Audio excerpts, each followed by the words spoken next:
Hello. Hi, everybody. OBS said, fuck transitions, I guess. How we doing? Oh, there we go. That's better. Oh, yeah, yeah. Selena Mary, hi. I don't catch live as often. That's so fair. Happy that you're here. Hi, Christine. Happy Friday. Ooh, I should put the thing on. Hold on. Live chat. Live chat. Live chat. Live chat. Not that button. Oh my god, I almost ended the stream. Woo! Y'all, I'm stressed. I am forever running behind. Glad to be under the correct rock. Yeah, so if you guys are confused, normally we will like watch reality TV or something. But lately, all of the streams have been getting fucking demonetized. So, I don't know what we're gonna do about that. We will figure it out. But for the time being, we're gonna talk about something that went viral on TikTok a little while ago. Semi-recently, I would say. Yeah, there's some guy who sent a voice memo to someone, like, literally 24 hours, I think, after a first date, and it's rancid. So we're gonna talk about that. Eric, live chat on Discord. I think it is. The furry child in fostering is in trans mimicry. Okay, that's cute. Hi to your little kitty baby. Hello, kitten. I like the stream idea, kind of like a group research project. Yeah, sometimes I wish that I could get to stuff that is more timely, for like regular videos, but because of the lead time for me to like sit down and work on an outline and then film and then edit and then upload, and also because we don't put stuff up as often as we used to, we don't really get to do that as much. So I thought this could be nice. Maybe we'll do this every now and again when something is like popping off. We'll talk about it here instead. Hi.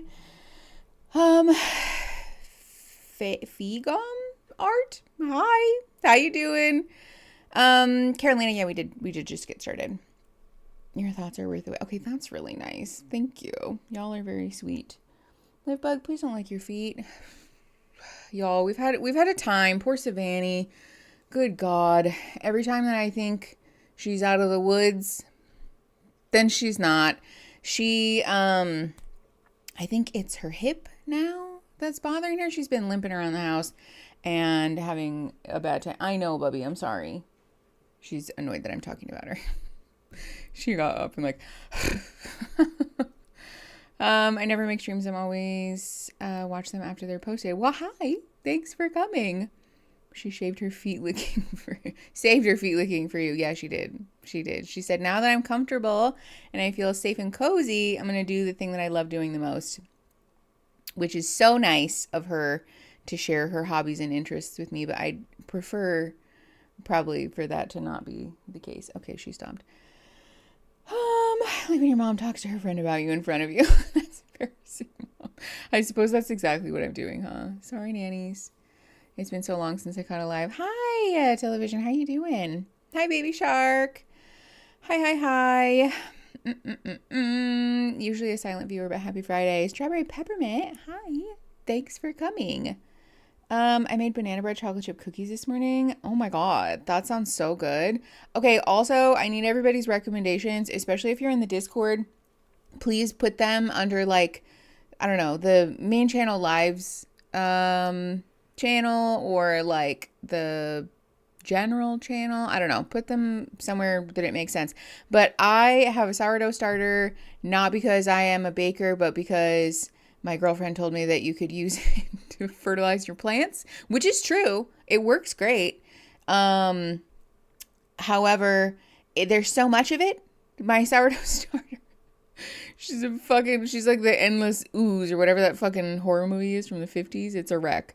So, please send me all of your recipes and ideas for sourdough starter discard. Because I can't bring myself to throw it away. It feels so wasteful. But I've used 2 kilos of sourdough starter this week. Like 2 days ago was the last time I fertilized my plants, and I used 1 kilo each time, which you're only supposed to use 100 grams of discard per gallon of water. So don't get me wrong. It's not like I don't have a lot of plants to water, because I do, but there's like really, it's a lot. The stuff 80s 8, I think, would also work. Wait, what's that? Why doesn't it show display names anymore? Mine used to be T. Oh, T, hi. But now it has my whole handle. Yeah, YouTube did a thing that everyone is really annoyed about, and we don't know why it's doing that, but it is. So what happened in Wisconsin? Googling. Hold on. I'm so confused. There's concurrent conversations going on, and now there's sourdough starter discard recipes in the Discord chat, and I'm having a stroke. At a certain point, throwing it away isn't wasteful, because it's going to keep growing as long as you're feeding it, unless you work out some sort of deal with a neighbor or a local food shelf to give them fresh sourdough bread on the regular. Yeah, that's kind of where we're at. I was hoping that I could just keep the starter like Smo and then use the discard like every so often for fertilizing my plants. But she's too big. There's too much of her. How much sourdough starter are you making? Okay, so this is the thing. First of all, I don't know anything about sourdough or sourdough starter, so this is not advice, to be clear. But I bought a sourdough starter, like dehydrated, from someone on Etsy, because I was like, whatever. Like, I don't care. I don't need it to be like good, you know, because I'm not gonna bake with it. So I just bought one. It's like, 10 grams of it or whatever for like $8. And then in the instructions, it's like, okay, use 100 grams of flour and 100 grams of water to like get it started and like feed it and whatever. And so I was like, okay, great. And you're supposed to like double it every time that you feed it, I guess, allegedly. So because I didn't use it for fertilizer for like 2 weeks, because she lives in the fridge in between feeds. I don't just leave her on the counter. That's, insane behavior. So she lives in the fridge, but every time I feed her, then when she doubles, if I'm not using it, then it's like, it's the grain of rice every day thing. You know what I mean? So you can keep like 3 or 4 tablespoons of starter in your fridge and feed it up whenever you want more. Yeah, that was the hope, but things got out of control really fast. This poor start is feeling yourself and growing beautifully in your body shaming right now.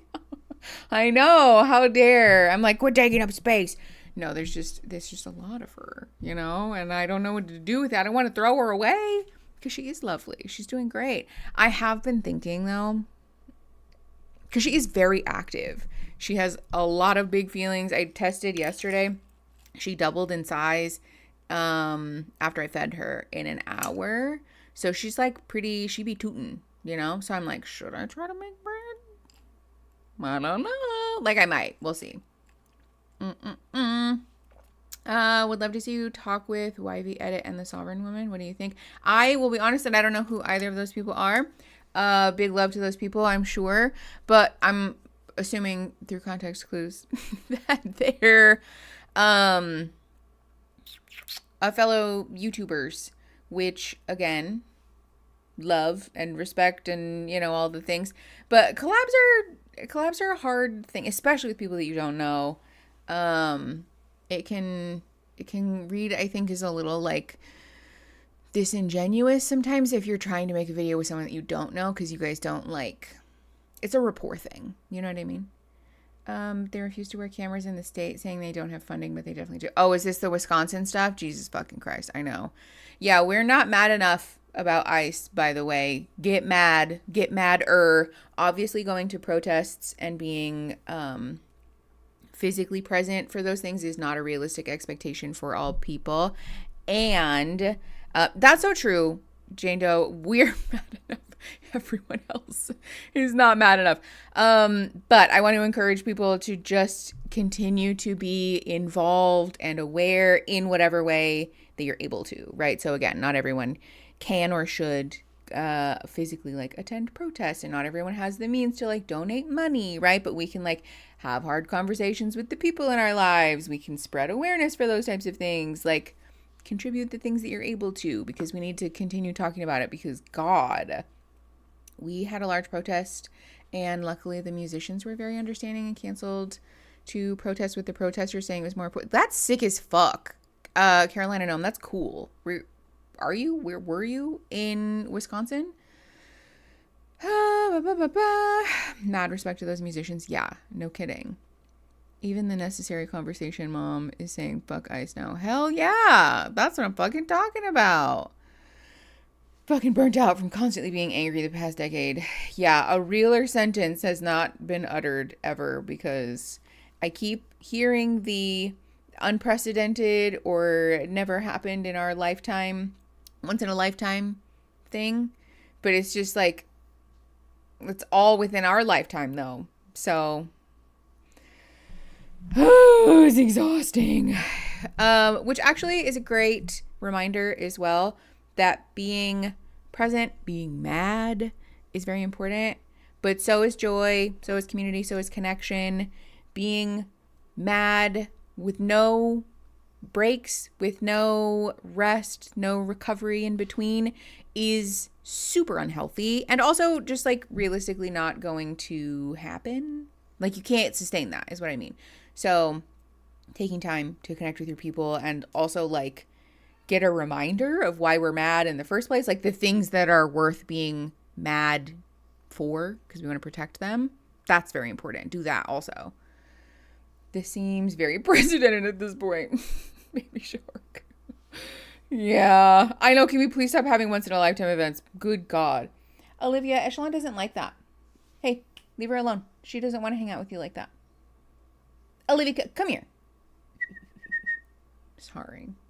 Liv, quit sniffing your sister's butt, and leave Echelon alone. Savannah doesn't want you sniffing her junk, and Echelon doesn't want you in her face. Please come lay down. Thank you. Good girl. She just looked at me like I'm the meanest mom ever. Echelon, you can come in here now. Yeah, you gotta have something to fight for. Joy and art can be gotten a protest. I'm assuming that's a typo. They want us burnt out and too tired. Yes, that. Very much that. Hold on, there was something. Sustainable, organic, free range rage. Yes, love that. Oh, hold on. I saw. Okay, how do you argue with people who are 100% convinced that they're right and refuse to see any other point of view? Those people weaponize their vehicle. Oh, like in quotes, those people weaponize their vehicles. So ICE killed them in self-defense. I cannot be convinced to budge on that even a little bit. So that's the thing. Sometimes having those hard conversations is not necessarily about changing somebody's mind, right? Sometimes having those hard conversations is inviting somebody to witness the humanity of those people, right? Inviting those people to share in an empathy for objectively how fucking sad it is that people are dying, or that innocent people are being detained, right? We don't necessarily want to get lost in the like, I'm right and you're wrong and I'm going to convince you that you're wrong, because psychologically that is very rare to be effective. So more so we want to like cultivate community with those people if you're able to. Obviously, this is the QAnon thing, right? Those people at some point may start to experience doubts and shame about having believed those things, and knowing that you're someone that they can talk with openly and not feel judged it's like a window, right? For that person to then have that conversation with you, and for you to like then share some of the things that that person probably needs to be aware of. You know what I mean? It's a very long and slow process. It's not something that everybody needs to be doing or should be doing or is safe for everyone to do, but especially like if you have family, right? Having those conversations with those people, and also just like refusing to be quiet about your beliefs can be very important. It can actually like genuinely make a difference. Sometimes the argument is for the spectators. That too, honestly. I have to go back to my very MAGA office next week and I'm having a panic attack in an hour. Oh God, that sounds awful. I'm so sorry. That's a very valid reason to have a crash out. But also, you know, try to, worst thing, I work for California. Oh God, that's awful. That's worse. I'm so sorry. Yeah, definitely lean on your community, man. Empathy has the power to de-radicalize, but boy, can it be hard. Yes, basically that. That's a very succinct way to put it, Fleets. Thank you. Peer pressure also absolutely works. If someone's saying wild crap around you, you can make them second guess themselves by just calling their weird behavior weird. True. Yeah, definitely true. Sometimes, again, it's not necessarily about debating the particulars of that. It's about acknowledging that, like, that's like a very unkind thing to say, right? Or like that's weirdo behavior. Yeah, not being aggressive about it. You know, it's the like, why would you say something like that? Or like, that's a weird thing to say when someone says something really hurtful and cruel and awful. I don't know how to explain to someone why they should care for other people. Valid. Yeah. Which, again, is very fair. That's why I said not everyone is going to feel like that's a realistic expectation for them, you know? And so, like, if you can't or aren't available for that, then you don't have to, you know? Yeah, I didn't know that that's what that meant either. WRT stands for with regard to. Never would have guessed that. I'm the loudmouth at family dinners. My mom hates it, but why do I refuse to agree with their bullshit? Hell yeah. Panicked pigeon. Good for you. Also, we're fiber maxing right now because I have contamination issues. So I'm not doing great with the produce situation. So putting fiber in all of my other food. I never saw it until a professor in grad school used it in his syllabus. Oh, interesting. Yeah, I don't think I've ever seen that acronym before. I wonder a lot about people who need that explanation and whether they truly abide their body habitually. Wait, what do you mean? Abide their body like as in live in their body? For what it's worth though, you guys would be, I think, really genuinely so shocked and horrified to see the depths to which someone will go to avoid like having to acknowledge things that make them uncomfortable. You know what I mean? Hey, Pumpkin, thanks for the 10 gifted memberships. Hey, Shark, you got one. Stepping on Lego, hello, Kayla, Test G, 2 tanks of coffee, and not now, stop it again. Oh, and Optimus Joy, Holly K, Lucia, Samuel Jackson, Lucia Fur and Samuel Jackson. Welcome to the Big Nugs. Thanks, Bunky. I appreciate you. They're literally turning our country into a shitty one. Literally. Oh, the projection of it all. Yeah. Yeah, exactly. Cognitive dissonance is a powerful drug. And denial. Yeah. Which also, setting boundaries to remove somebody from your life when you like cannot stomach having to explain basic human empathy to someone is a super valid and I would say pretty common response at this point. There's no glory in suffering for like the internet cred of it all. You know, if it's gonna like cause you legitimate pain or danger, then setting the boundary around your space and time is super valid and also like pretty healthy, I would argue. Oh no. Yeah, well, and that's the thing. I think a lot of people in that generation don't realize that watching Fox News all day is basically subjecting themselves to brainwashing, right? I think they're really under the impression that they're like watching news and not reprogramming. So that's a hard thing to explain to someone, you know? Hey, Sleek and Salacious, how are you? How you doing? Welcome back. You can eat cooked produce. The CDC was saying it only needs to reach 158 degrees internal temp. Yes. So yeah, that's true. And I think that's wise. I would encourage people to just generally be very mindful of like food safety, but also I'm mentally ill. So listen, I'm talking with a therapist about it. Okay. I'm working on it. But You need to tell that to the gremlin in there, because they're having a hard time with that. Who's got the time? That too. I get exposed to Fox News and CNN playing at the same time in the gym, and it's honestly a bizarre experience. Oh God, I used to hate that. I would go to the gym before, like, COVID blew up the world, and I remember that, and just being like shocked by the stark difference that no one else seemed to be bothered by. It makes you feel cuckoo bananas. Had to hop off for a bit. Did Mickey finally accept my compliment, or am I still complimenting the boy? I'm sorry, Christine, I missed it. What was it? Tell me again. No, I'm just kidding. Just for people who don't already know. Totally valid, and again, wise advice. So yeah, thank you for... Hold on, where'd it go? Christine, I don't see it. I scrolled all the way up. I am on live chat too. Don't even at me. Is it in Discord? Is that what's happening? Hi, Libug. I know. We did PLAY time outside, but it was not enough, apparently. So we're having a bit of a huff about it.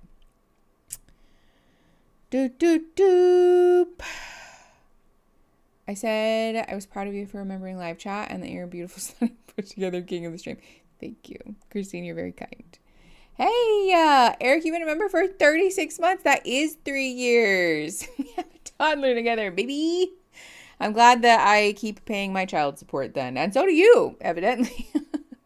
Thanks, Eric, for being a nug for 36 whole months. Hi. I'll be honest that your username just looks like a random collection of letters. Please tell me if it's pronounced a particular way. Vafale? I don't know. But hi, we're going to talk about the voice memo guy thing that went viral not too long ago, because it's like a whole thing. It's such a mess, you guys. And also, I guess just like recently as a few days ago, there's more. There's new shit that came out that's worse. So, oh, okay, Christine, that's probably why I missed it then. That's a toddler that's getting really stable on their feet. Getting the transition stage from toddler to little kid. That's true. Waffle. Okay, thank you. Oh, as V is in like W. Got it.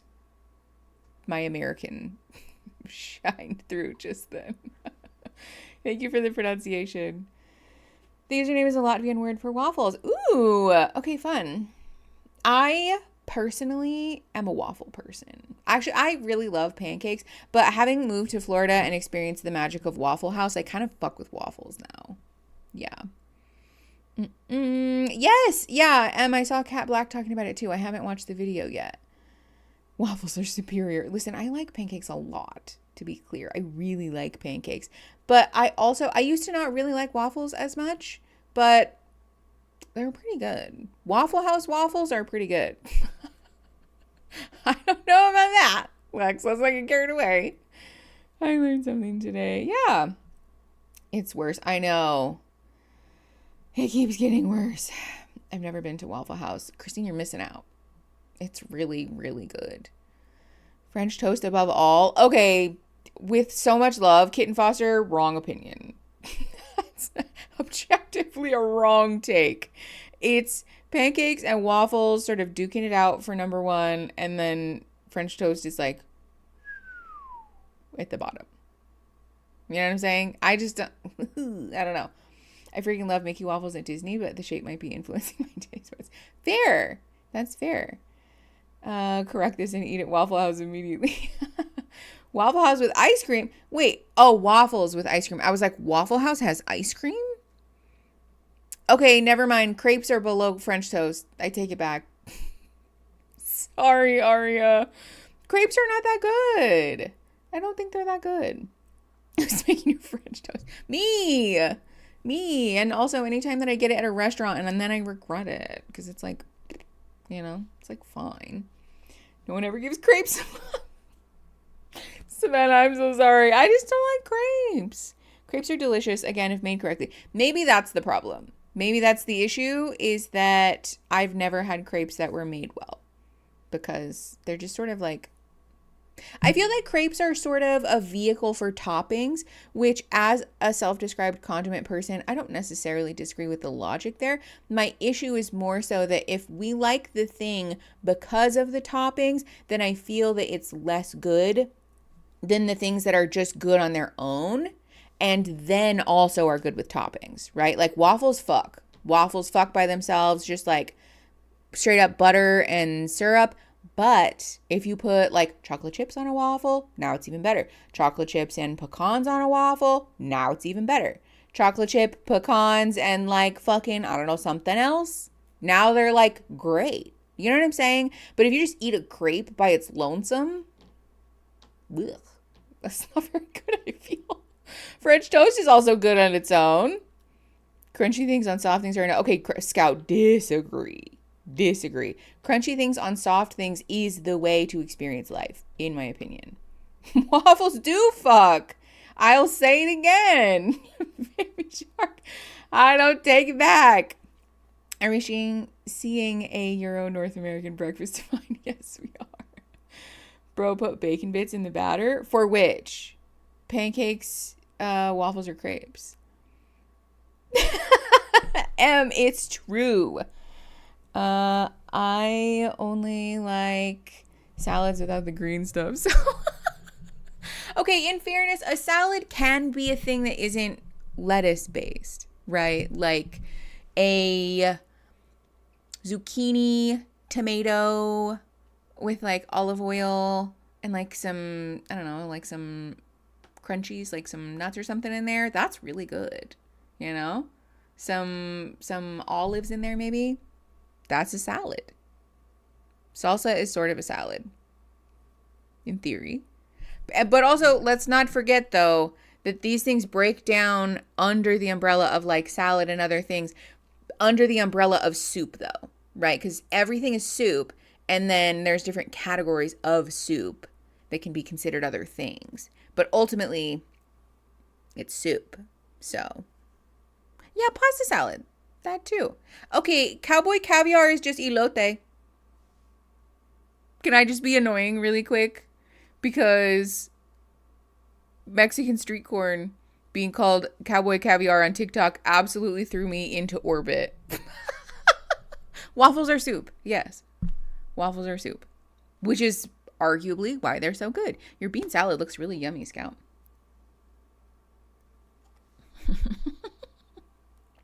And how do they make baby waffles when the batter overflows the waffle iron? Wild. Waffles become soup when you eat them, but also, let's not forget that they start as soup. They start as a batter, which makes them soup. Just because we dehydrate it by cooking it doesn't make it not soup. If I take miso soup and put it in a dehydrator so that I can then rehydrate it later, it's still soup. Ergo, soup. We have a whole podcast episode about this. We have a whole episode where I give you guys the soup presentation. So, yeah, it's part of the old podcast. Which, yes, I know. I haven't officially addressed it. I keep trying to needle Aaron to sit down with me to talk about it, but then our schedules just don't really like align. And then it's always like, I'm running late for like this week's video, and I'm like never on time for anything. So we just haven't really gotten around to it. But yes, as of now, the podcast is on like a hiatus. I know, I'm sorry. Our schedule here is just way less overstimulating and overwhelming than back home. And I think a big part of that is because we're not juggling one video a week, plus a podcast, plus a live stream, plus Discord events, and like taking the podcast out of there freed up a lot of space, you know? So I know I love the podcast. It's not any like ill will or because I don't like it or don't care about it. It's simply a self-care thing, to be perfectly honest. The mouth is just a contraption that turns whatever you put into it into soup. That's also true. Yeah. Saucy bean sauce. Preach. Speak louder. We appreciate whenever you come back. Do not accept any guilt. Okay, thank you, Kid Foster. That's very kind. The mouth is the real immersion blender. That's, yeah. That's also true. Humans are food. Yeah. And also, I saw someone say earlier we're like 60% soup. Also true. So, the digestive system turns everything into soup. Yes, it does. Yes, it does. So really, from soup, everything returns to soup, right? What is from dust to dust, from soup to soup? Everything is soup and it gets turned back into soup. So, it's soup. Good soup. Distracted by Discord. Great job taking care of yourself, Mickey. Let's applaud that because you need the break with the move. That's very nice, Christine. Thank you. I do my best. Your tummy thinks all potatoes are mashed. Actually, excellent point. Isn't it interesting that our stomach would never really experience like crunchy stuff because we just like, before it gets there? From soup to soup. Sticker idea. Yeah, it is, actually. Speaking of which, we really should talk about the Love is Bingo of it all because it is the time is almost upon us. But I'll be honest, y'all, I'm nervous. I'm nervous. It is a stressful time. Christine, I know. I feel bad. I think Loki, the mods kind of hate Love is Bingo. Which I don't blame them. It's very difficult. I wrangled the mods into doing something that they don't really like that much, I think. That's my fault. Sorry, everybody. Not that they don't like it. I'm sure they are, I don't want to speak for the mods. But it's very stressful. It's a lot. Be not afraid. That just unlocked a memory in my brain. I know all the words to that song. And I'm not going to sing it on stream, but my little brain was like, There's a reason why I don't bingo. I refuse to mod bingo because my brain can't handle it. Yeah, it's a lot of moving pieces. We're spinning a lot of simultaneous plates. Yeah, Jane Doe, so fair. Big love and snod speed to you. I just like watching trash TV with y'all. That's fair, Raspberry. That's so valid. Yeah.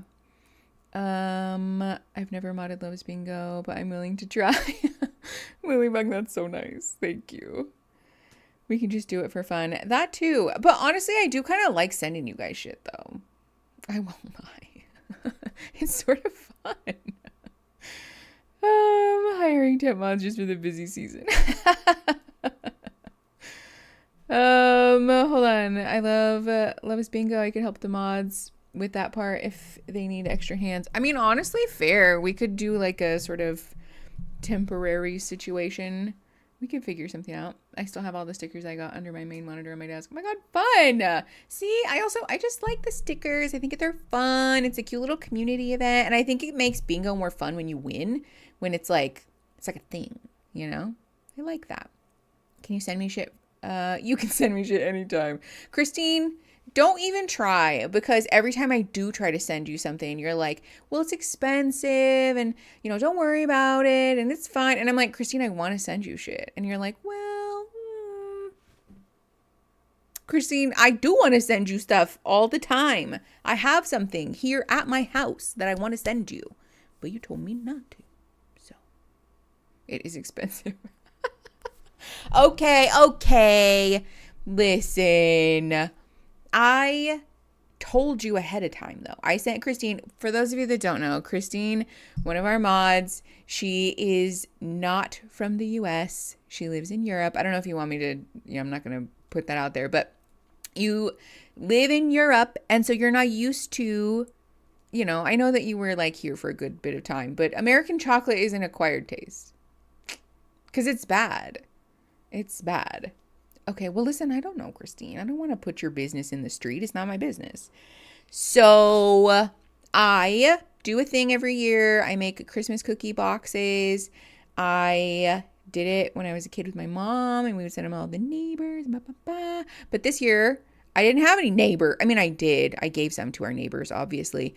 But all of my friends and the people that I would normally give boxes to were across the country. So I was like, well, I'm going to mail them. I don't give a fuck. I'm mailing Christmas cookies. So I was like, since I'm at it, I asked the mod team, does anyone want a Christmas cookie box? And so anyone that wanted a Christmas cookie box, I sent them one. But I did tell all of our European mods ahead of time, like, just so you know, some of these have American chocolate in them. And so, like, fair warning, it might not be good. You probably won't like it. And then Christine tried it and she was horrified, which, understandable. But again, I did give you a heads up. Chocolate is delicious. I love chocolate so much, but I do understand that, like, Hershey's chocolate is not good. Like, I get that. But also I like it, you know? Yeah, the Hershey's Kiss was disturbing. That's so fair, Christine. I get that. Yeah. Yeah, actually, I did. I made you, like, chocolate truffles that were really good. Those were yummy. And God bless, they were shelf stable, so I could send them in the mail. Hershey's is just objectively bad. And I think that's so fair to admit and acknowledge. Okay. Listen, we've been fucking off and we really should get into it. So let's talk about the situation at hand. For those of you that don't know or didn't see basically what happened, a woman posted a video. I just realized I'm not wearing my reading ring. A woman posted a video of a voice memo with, like, the audio from a voice memo that somebody got after a date, and that went viral because the internet seems to be divided into two sections of either we're on the guy's side or we're on the woman's side, because some people are saying that this voice memo is coercion and some people are saying that it's just him being a good communicator and trying to ask for consent. Obviously, I have strong opinions about this. So let's start from the beginning, shall we? This is the video that started it all. Hold on, let me put headphones on. Okay. I'm so glad that I get to wear these because I don't like my haircut as it is. So now I can especially not like it. It'll be so fun. Okay. All right. Hold on, let me make sure that my audio works. Sick. It does. I have strong opinions, but I'm sad. Okay, hell yeah. I've become addicted to Tony's. Listen, controversial take, I don't like Tony's. So, I don't think it's good. And it's very expensive. That's a defense mechanism is crazy. Okay. Video. This is the voice memo. I figured I'd send you a voice note because it's, like, easier than, like, texting all this. But anyway, had a good time tonight. Definitely think you are lovely. Can we hear? However, I would love to, if we're gonna go to your place on Thursday. I mean, I am looking to have that physical. Hold on, you guys can't hear it? On Discord or on YouTube? Discord can't hear the memo. All right, hold on. Discord, I'm trusting you with my screen. So don't be weird, okay? All right, we're starting it over so Discord can hear. Sorry. Discord, can you hear it? I figured I'd send you a voice note because it's, like, easier than, like, texting all this. But anyway, had a good time tonight. Definitely think you are lovely. However, I would love to, if we're going to go to your place on Thursday, I mean, I am looking to have that physical intimacy to see if, like, I am sexually compatible with you. So, like, if I'm going to come over, like, I would be hoping to, like, hook up, have sex, have a good time, have, like, that romantic spark and that physical spark there for my own sake, because it's hard for me to continue. Yes, I can turn on subtitles, I think. Here we go. Dating someone and seeing them if I don't know if I'm sexually compatible. So I know you said I don't know. Thanks for joining us, like, Snosh Blossoms. I guess my thing is like, what would be the point of me coming over then if we're not gonna, like, hook up and, like, cuddle and, like, be intimate with each other? What? I'm trying to let the whole thing play, but what? What would be the point of me coming over?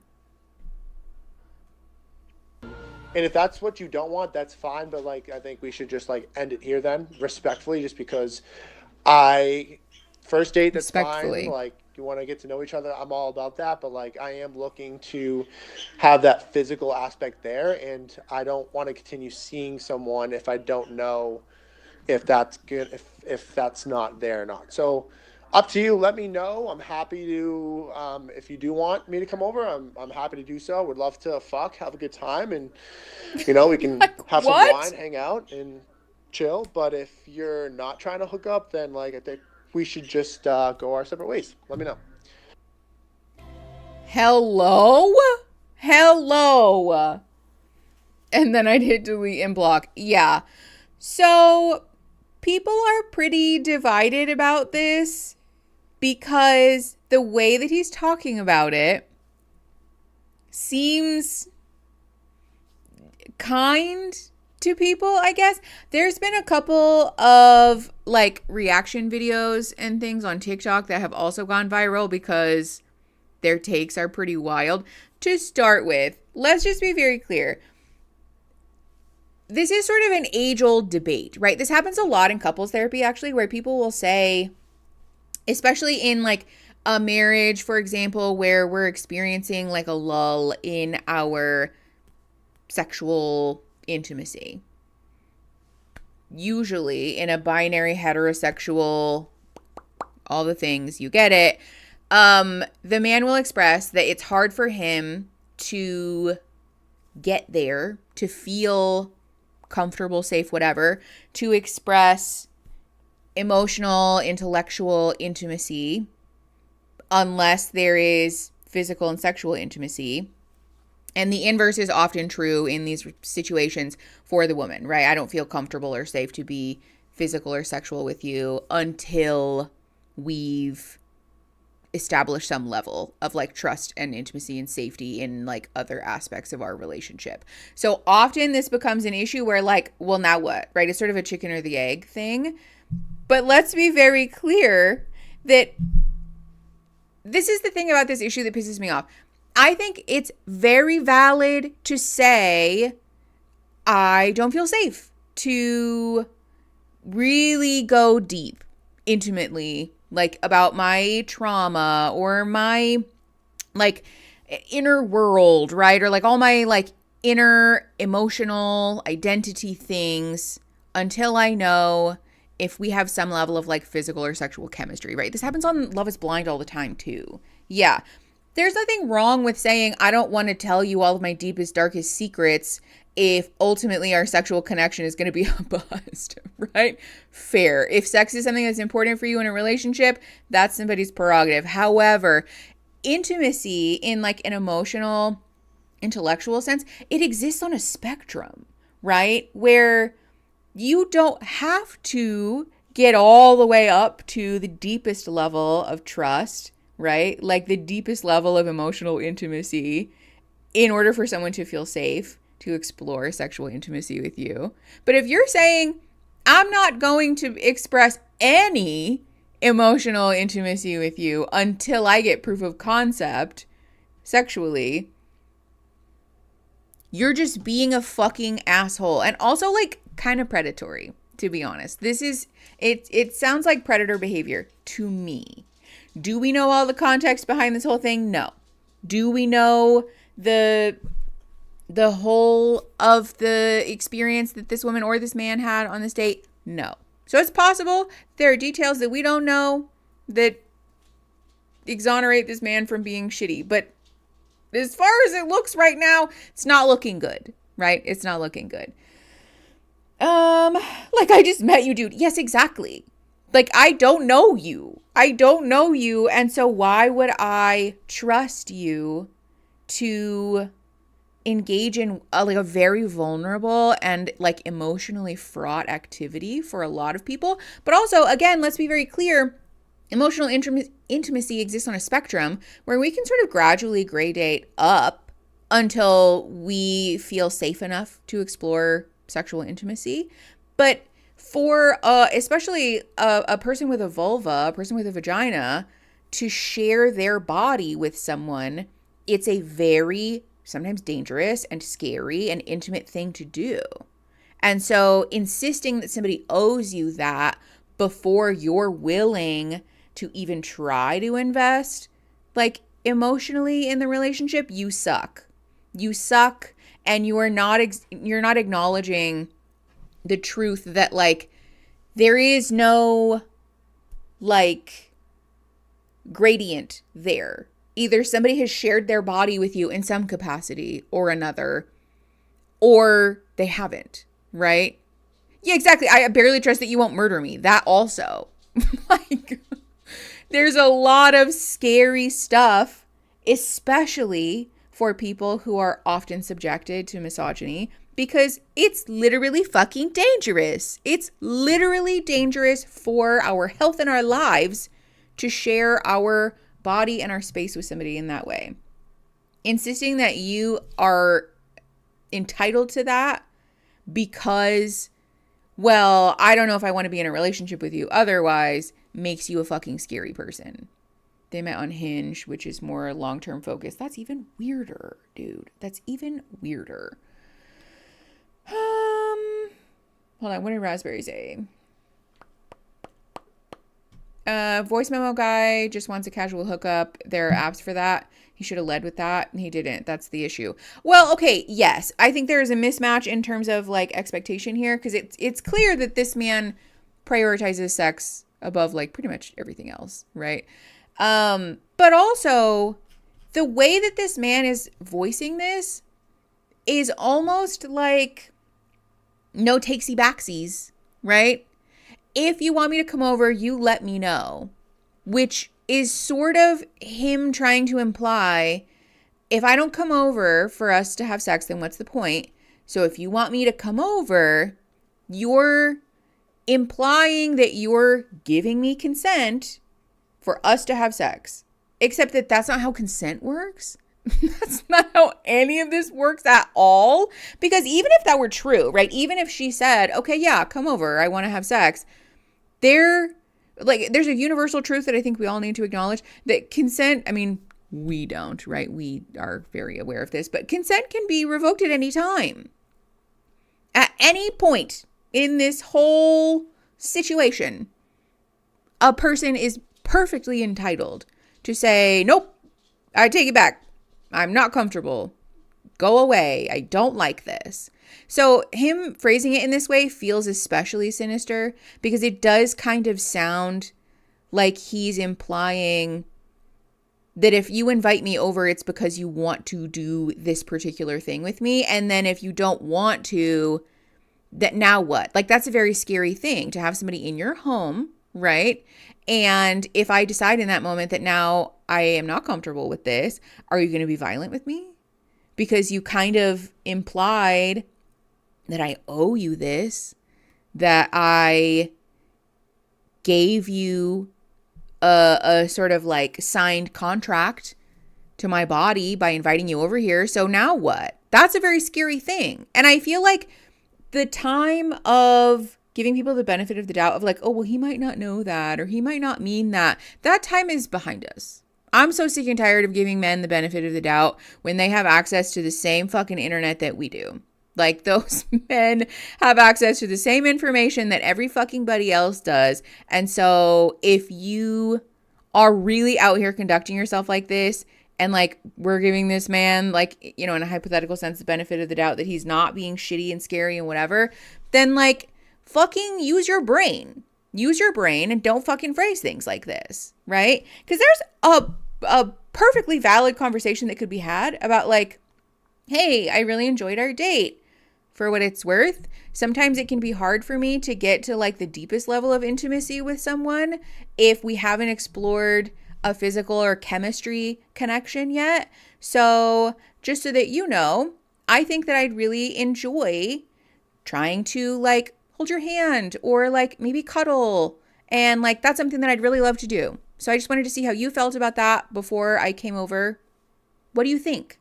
Because that's the other thing. This wasn't a conversation. This man didn't say, what do you think? How do you feel? Or like, hey, just so you know, this is a thing that's important to me. How do you feel about this? How do you feel about sexual connection in a relationship? And then we can just have a fucking normal conversation about it. This was not that. This is important to me.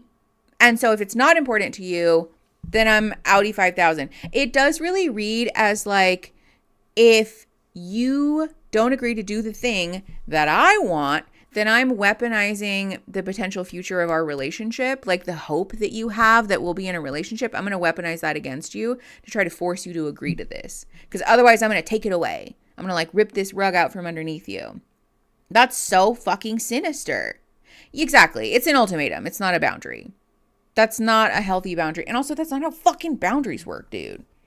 Okay, let's watch some of these other, because some of these are just, some people, man. Oops, hold on. Let's turn this up. Captions on. Okay. Of a girl that got a voice note from a guy. Oops. That she was. A video went viral last week of a girl that got a voice note from a guy that she was dating, and he was basically saying, hey, if we're going to continue hanging out, I just want you to know that I am seeking a sexual connection, and if you don't want to explore a sexual connection, then we should probably just end this now, because a sexual connection is a priority to me. And this was presented as a negative thing, and the comments were littered with people saying men aren't lonely enough, etc., etc. And I was sitting there thinking, this is what consent looks like, y'all. Like, we discuss the concept of consent so much, but I don't think people actually understand what it looks like. And that voice note is what consent looks like. No, it's not. No, it's not. Hello? Absolutely fucking not. This is wild behavior. Wild behavior. To say that, like, oh, we've talked to the concept of consent to death so much that we don't know what it looks like and this is what it looks like, wrong. And also, like, hello? Why are we... No, exactly. Okay, can I kiss you? Yes, that's consent.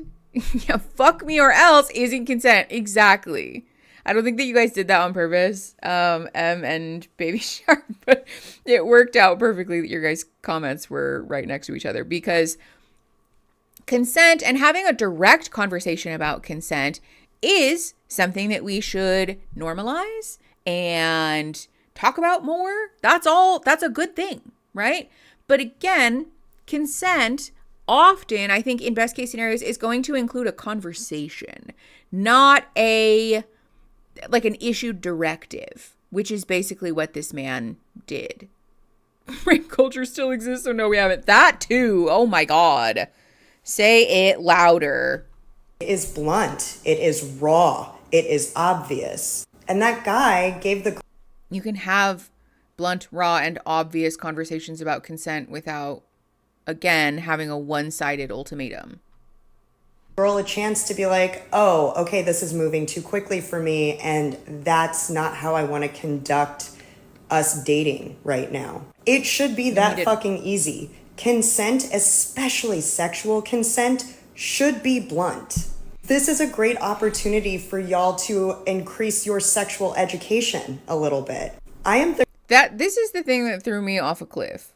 This is a great opportunity for you to increase your sexual education.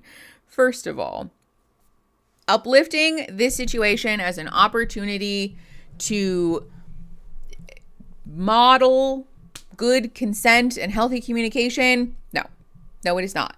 But also to do this from this sort of like condescending, I know more about this and y'all are pearl clutching over nothing type of way is a wild choice. I don't know what this person's credentials are. I don't know if this person has some kind of like thing, like a degree or a certification or something to lean on as like a reason that it's an okay thing to say or do.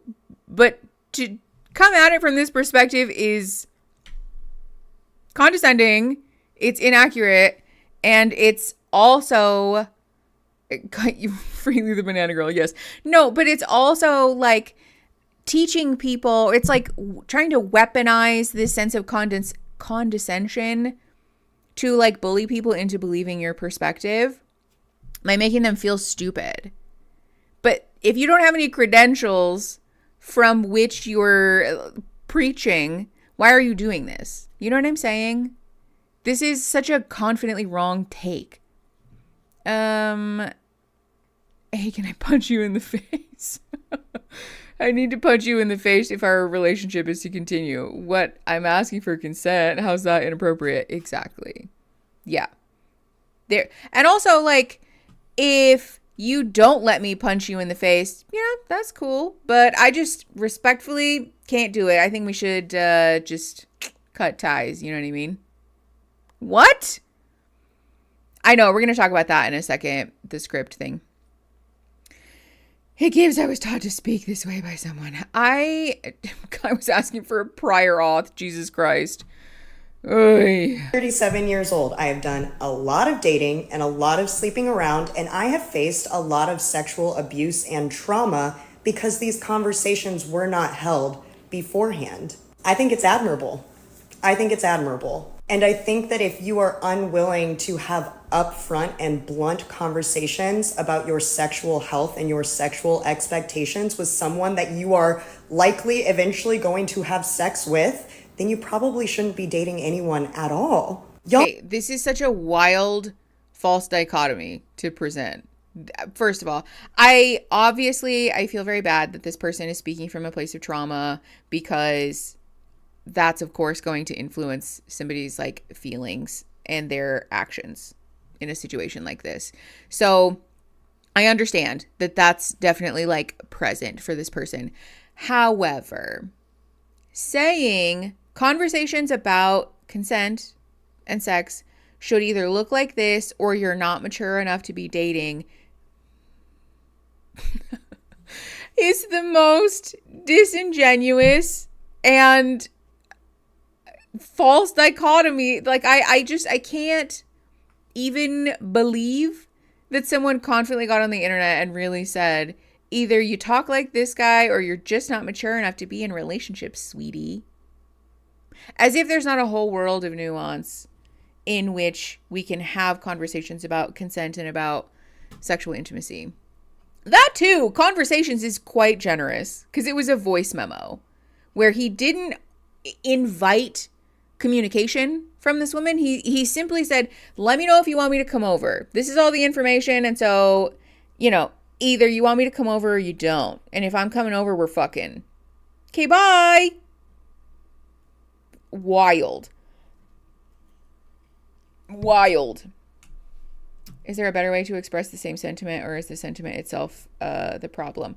Okay, so yeah, we kind of talked about this, that there's nothing wrong with saying sexual connection or like, that type of intimacy, that's important to me. Again, I would just encourage people, if we want to have blunt and concise conversations about consent, which I would argue is not a bad thing, right? I think it's important to just be clear and specific, especially about consent. So saying, this is a thing that's important to me in relationships. How do you feel about that? Is that important for you? What role does that play in a relationship for you? That's it. Like it's a very like simple opener to a conversation. But if we're going to have that conversation, you need to be, obviously not you guys. I know that you guys don't have an issue with this, but somebody needs to be actually open to hearing how somebody feels about it, not how do you feel about it, so that I can then just try to pressure you into believing what I believe, There was also a moment in this that man said, I know you said that you weren't comfortable with that, or you weren't cool with that, or whatever. So it's clear that we did have a conversation about this already, in which she did try to express like, no. And this man's just continuing to push and push and push and push and poke and prod and poke and prod. That's a problem. That's part of the issue here. He already got a no, and he's refusing to accept it. That's not a conversation about consent. That's coercion. You need to learn how to communicate, and you need to understand that the more directly and bluntly you communicate with other people, the better your fucking relationships will be. We are so unfortunately deeply conditioned by like Disney romance rape culture that we have come to believe that like romance is supposed to be like all of this silence and feelings that people are supposed to like be able to perceive. No, that's why rape culture exists, because people don't talk about shit. No. A video. I would argue that rape culture exists because of men's fixation with violence against women. Sexism, misogyny, power dynamics, oppression, certain demographics, pathological addiction to power and control and violence. That seems probably more likely to be at the root of rape culture personally. I just don't understand why having sex is the only value this woman could bring to his life. Well, that's the thing. I think this man doesn't actually want to be in a relationship. This man wants to have sex with someone. It's giving incel. You know? It's giving one of those like matchmaker fucking like pickup artist. That's sort of the vibe here. And apparently Disney's implicated in this also. Don't get me wrong, I think Disney perpetuated some problematic norms about relationships to us as children, but I would hardly figure them as the nexus of rape culture. It feels like maybe we got lost along the way somehow. He didn't acknowledge her personhood when he asked the question. She already said no, and he said, fuck that. Yes, exactly. Exactly.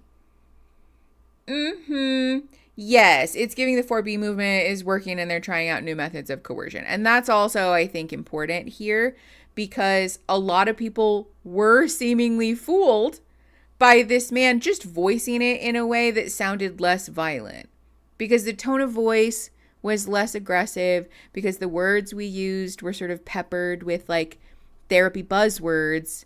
Now all of a sudden it's cool. It's fine. This man's just asking for consent. This man's just being a blunt communicator. Wrong. Simply using therapy words doesn't make something healthy. I can certainly find a therapeutically related way to ask someone, again, if I could punch you in the face. That doesn't make it a healthy thing to do, though. Right? There's lots of things that we could speak about in a way that sound healthy that are still problematic. Testing the sexual compatibility by having sex is so basic. He can easily say there's no spark and he got some sex. Wait, hold on. I missed a section of that. When it's important to be blunt, I want to have kids. I don't. When maybe you have a different issue, I want to have sex and if you don't, you're wasting my time. Exactly. Yeah. And also I would say too, even having like a blunt conversation about sex is not a bad thing, right? Especially when it comes to consent. I think being concise and specific is good, right? It's the healthiest and safest way to go about it. I don't disagree that having veiled and, symbolic, metaphorical conversations about ultimately like, is this okay? Do you feel safe? Is this something that you want? That's not great if we're having it in a sort of like, well, like you should just ask. You should just ask with specificity, but also with compassion and kindness and genuine respect for the other person's answer.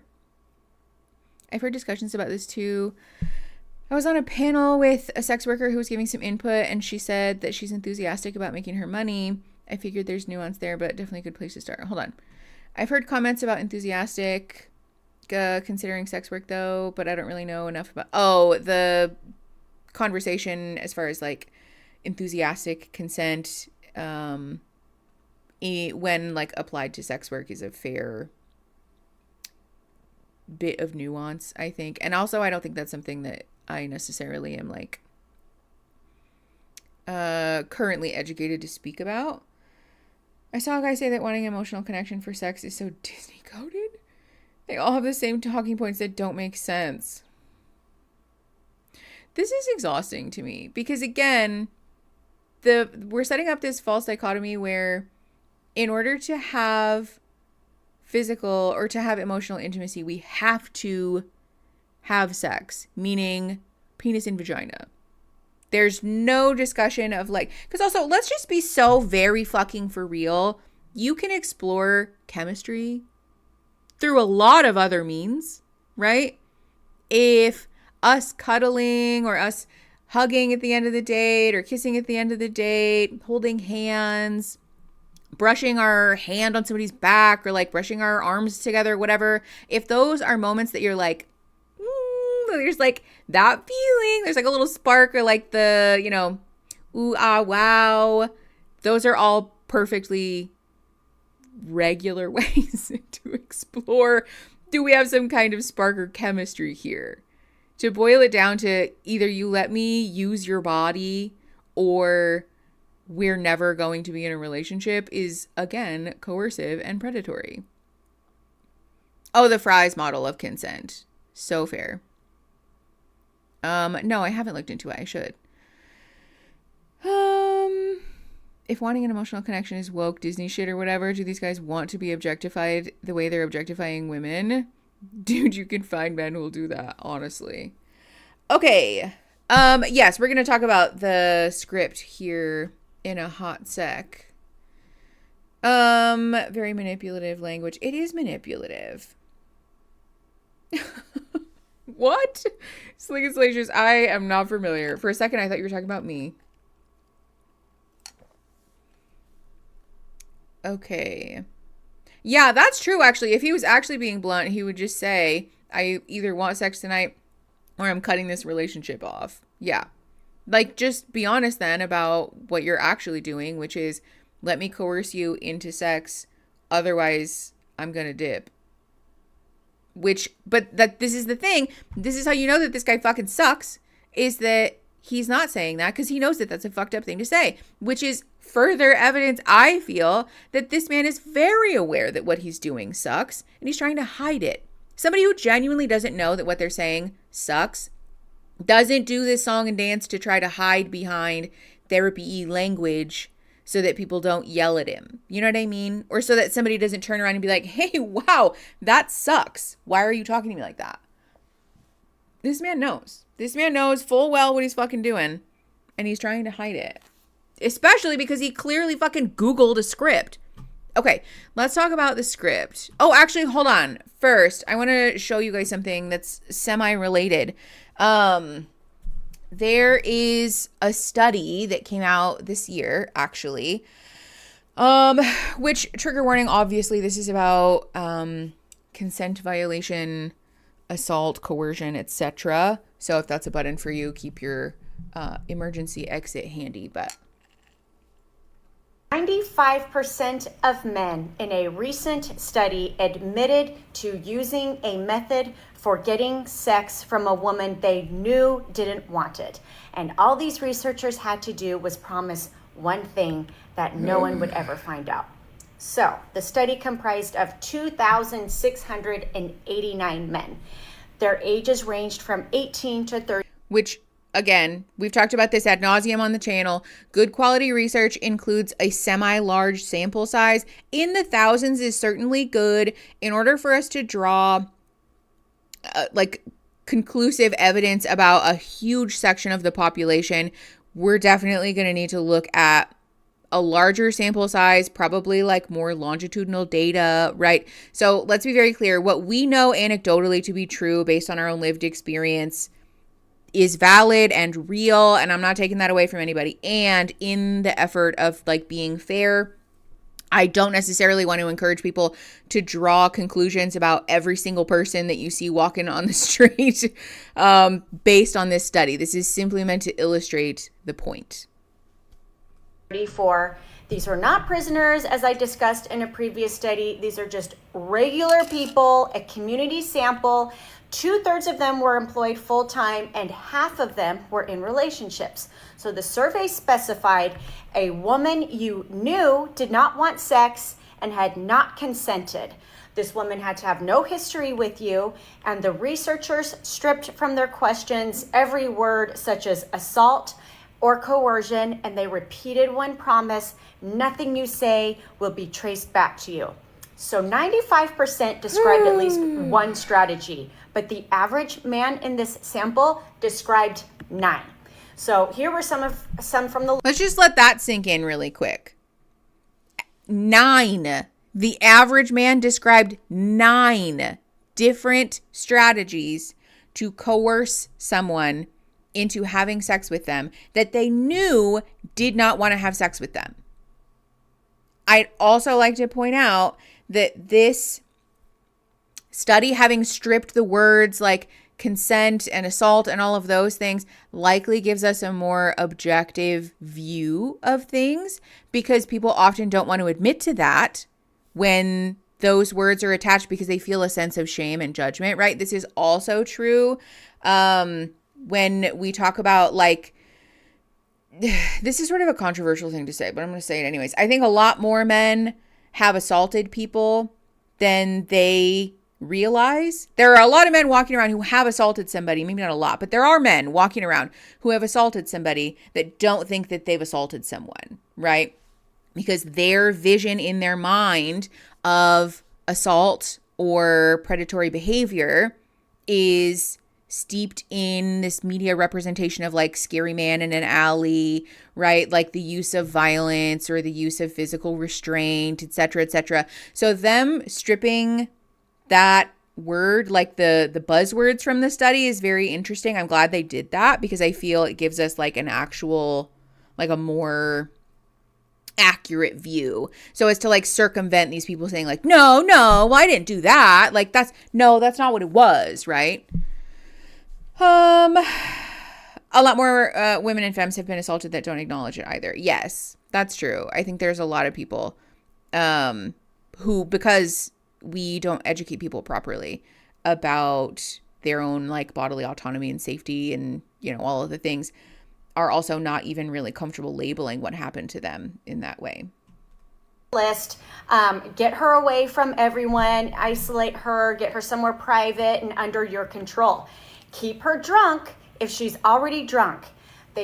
Some of them used physical restraints, and 2/3 of these occasions ended in the sex he wanted. So these same men, with their names attached. Real quick, let's also just pause. So on average, the average man in this study used 9 different methods of coercion, and 2/3 of those people ended up then ultimately assaulting somebody. This is what I'm saying. A lot more people are walking around under the impression that really they just didn't take no for an answer, right? These people sometimes, I think, delude themselves into thinking like they just have game, right? That person just has great like skill in dating or whatever. I know, yeah, not all men, but quite a lot of them. And isn't it always a man though? Like, maybe not all of them, but it's always a man. Jesus. Okay. So glad, hold on, sorry, I'm trying to read that over there. So glad you're live, working on the first 2-tier cake this afternoon. I'm nervous and excited, but your streams are a comfort listen. Oh my gosh. Okay, well, that's really exciting. I hope that your cake goes good. Fair warning, Brianna, that we're talking about some heavy stuff today. So just as a heads up, they just convinced them. Yes. Yeah, exactly. That's, I think, the thought for a lot of these people. Also, shout out to Discord for the cat and dog, like the pet eye bleach in the chat. Okay. Are in your comments right now, or in my comments too, typing not all men. So the truth is available this whole time, but accountability is the part that has to be forced. Part 2 is going to talk about the number 1 strategy on the list. Follow me for more. Okay, this woman goes on to make a couple of videos talking about the different strategies, but I decided to pull the study up itself because I wanted to talk about it like the source material, you know? And it's pretty fucking rough. I won't lie. It's pretty rough. Hold on. Okay. I know that this is not necessarily high octane stuff, but I want to talk about this because the reason I decided to make this stream is to educate people that our previous understanding of coercion is quickly becoming outdated because the weaponization of therapy speak, the ease of access that people, predators, have to information about social progressivism has muddied the waters, right? It's made things a lot more gray as opposed to black and white in terms of this conversation of like, what is sexual coercion exactly? You know, we've talked on the channel before that like the oh, well, that's going to ruin my night. But like the pouting thing that some men do when their partner doesn't want to have sex with them, that's sexual coercion. Repeatedly poking and prodding and poking and prodding, poking and prodding, right? Like, well, how come? That's sexual coercion. The like, I'm going to go cry. And like, if you really loved me, then you would do this for me type of thing. That's sexual coercion. But stuff like this, I think people can feel a sense of doubt in labeling that for themselves. And so I want to be very clear and very loud to like, I want to empower people to label accurately what has happened to you if you're safe and comfortable to do that, obviously. Oh God, what the fuck? Oh, look at the deer. Okay, that's really cute. I feel like coercion is a multi-part equation because something can cause a person to feel coerced based on their prior experience too. Yes, which is also why having blunt and concise conversations about consent is important, just not in a way that we're trying to fucking coerce somebody. Just not in a way where we're trying to issue somebody an ultimatum. Yeah, the people who want to stick to the older definitions of coercion benefit from it. Exactly. That's a very concise way to put it. Thank you. Okay.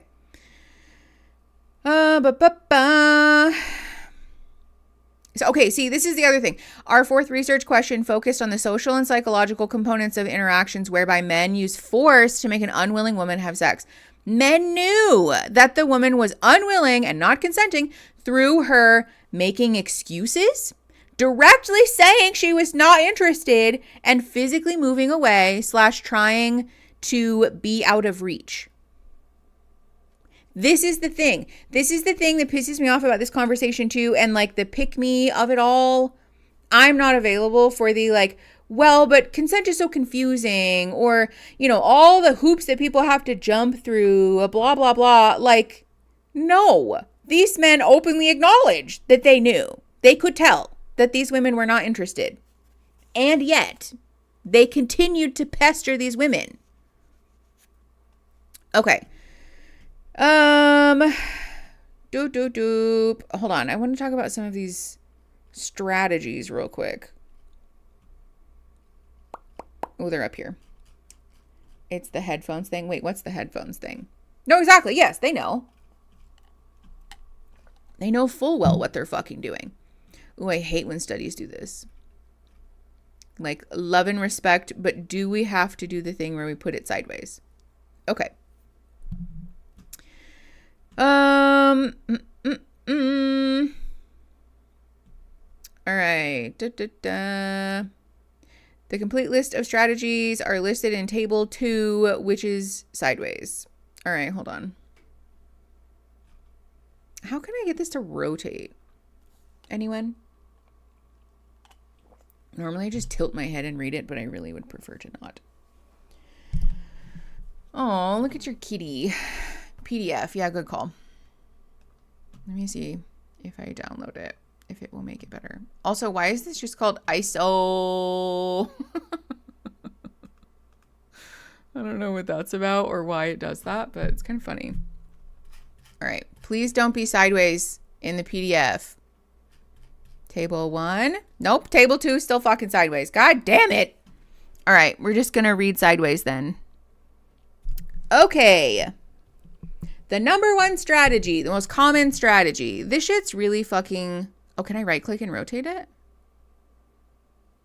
No, well, oh. Nope. It didn't do anything. You can right click the pages in your PDF software and rotate. Rotate clockwise. God bless. Okay. Thank you guys.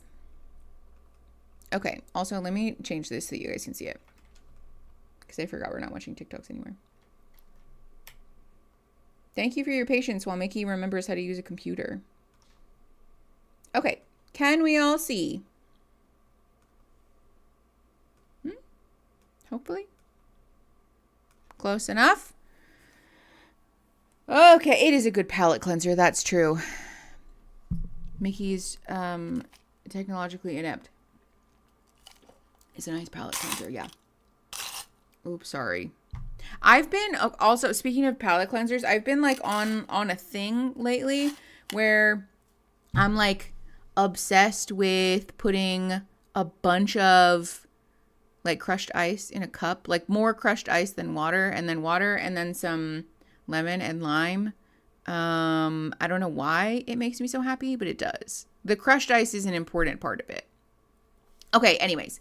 So the number one strategy that these men used to coerce women into having sex that they knew did not want to have sex with them, told her whatever she wanted to hear. Told her whatever she wanted to hear. This is the thing.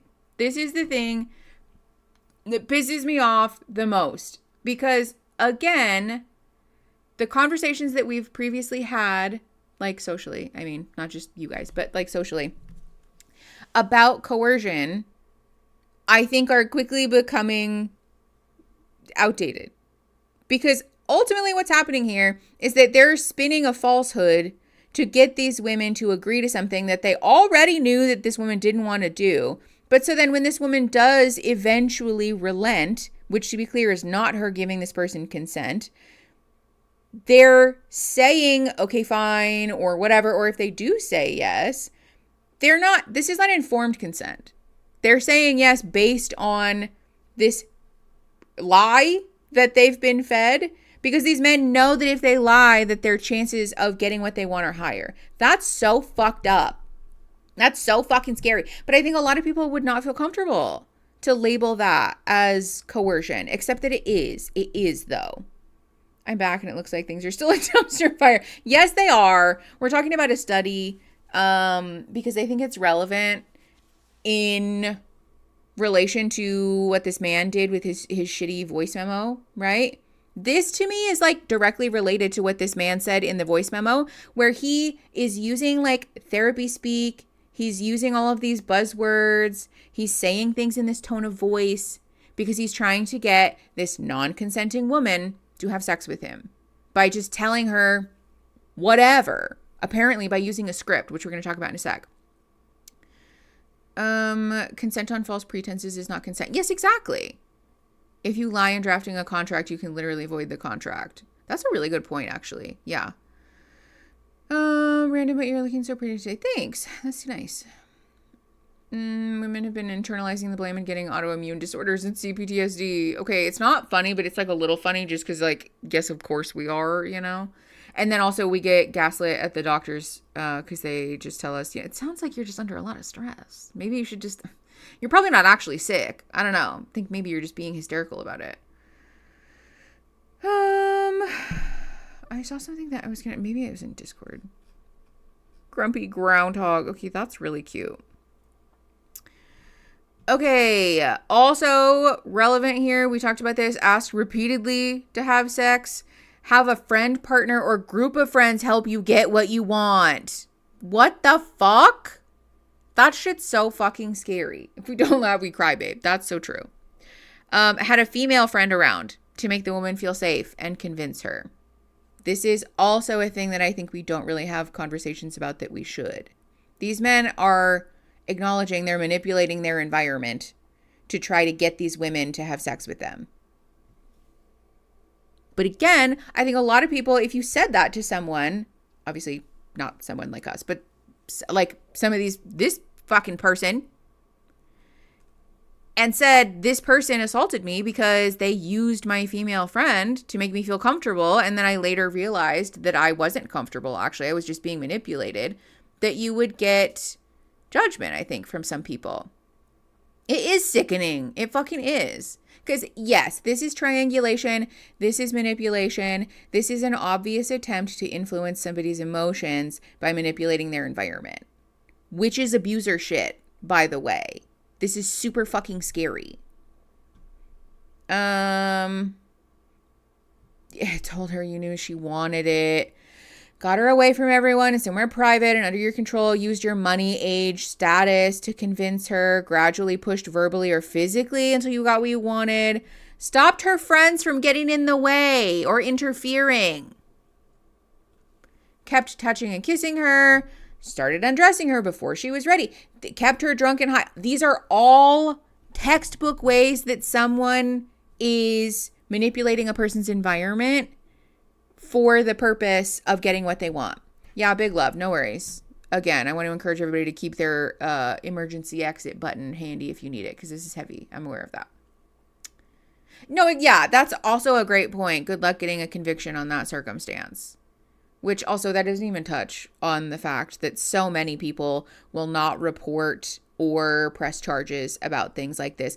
Both because we know that it's a fucking disaster. It's a nightmare to try to do that. And because the backlog for things like this is so long and it's going to take ages before anyone really even addresses it. And on top of that, sometimes it's way more traumatizing for the person who's leveraging allegations than for the person being accused. The one good thing about this voicemail is it lets you know that he's not safe before he even came over. True. True. Sometimes the trash takes itself out, and what a blessing that is. Separating an individual from a pack is literal predator behavior. Actually, yeah, that's a great point. That's like actual, in the most literal sense of the term, literal predator behavior. Okay. Let's talk about the script. Hold on, I don't think I pulled up Cat Black's video. Let's talk about the script because, whoops.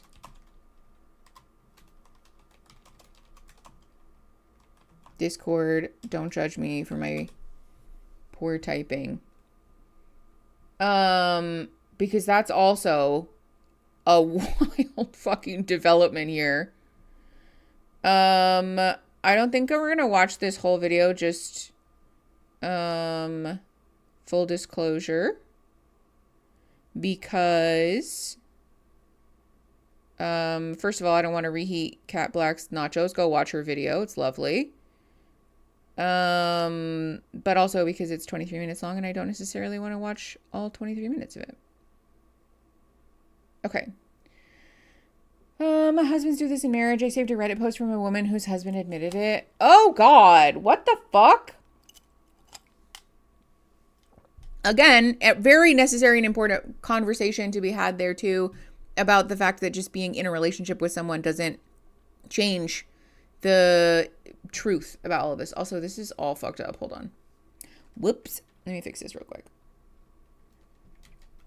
Thank you for your patience, everyone. But also, yeah, while we're here, again, go watch Cat Black's video because it's really good. And just because we're watching it here doesn't mean you shouldn't go watch it on her channel. Go give her the views. I'm sorry, does one of those basically say accuse her of leading you on? Probably. Let me see.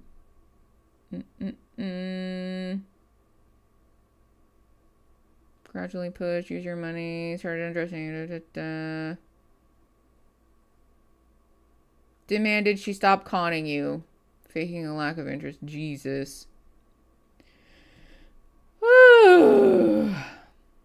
Yeah, there's more, to be clear. These are pretty dark. Okay. I see that Gordon Ramsay in your recommendations. It's because I don't use this YouTube account very often, in full disclosure. So anything that I watch on it for stream, especially, then people are like, or YouTube is like, did you want to watch more of that? You want to watch some more? Okay. Let's watch this video. I think that this is something that I know that my internet is not doing this to me right now. we need to talk about, because we've been having discourses. Actually, hold on.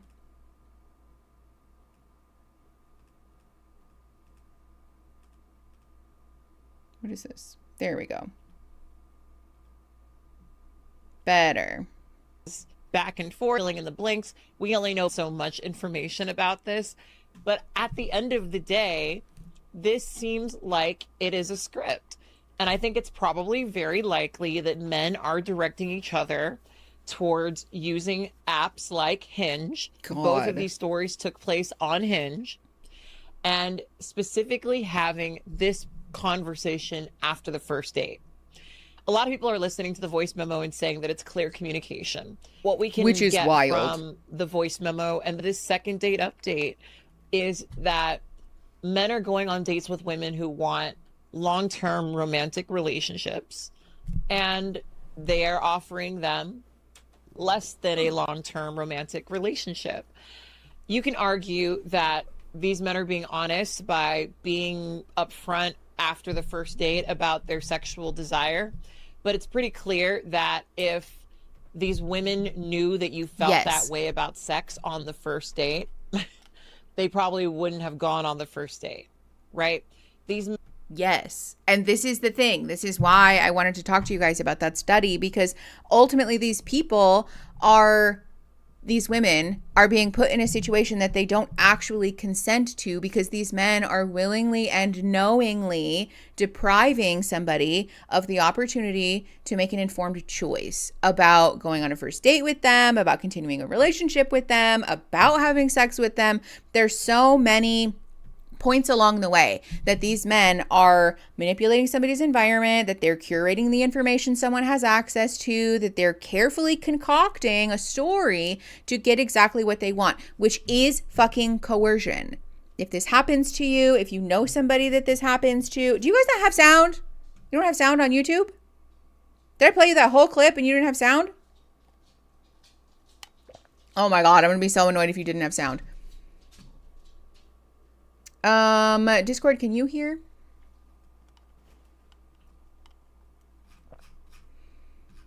Okay, Discord heard. Great. Oh, okay.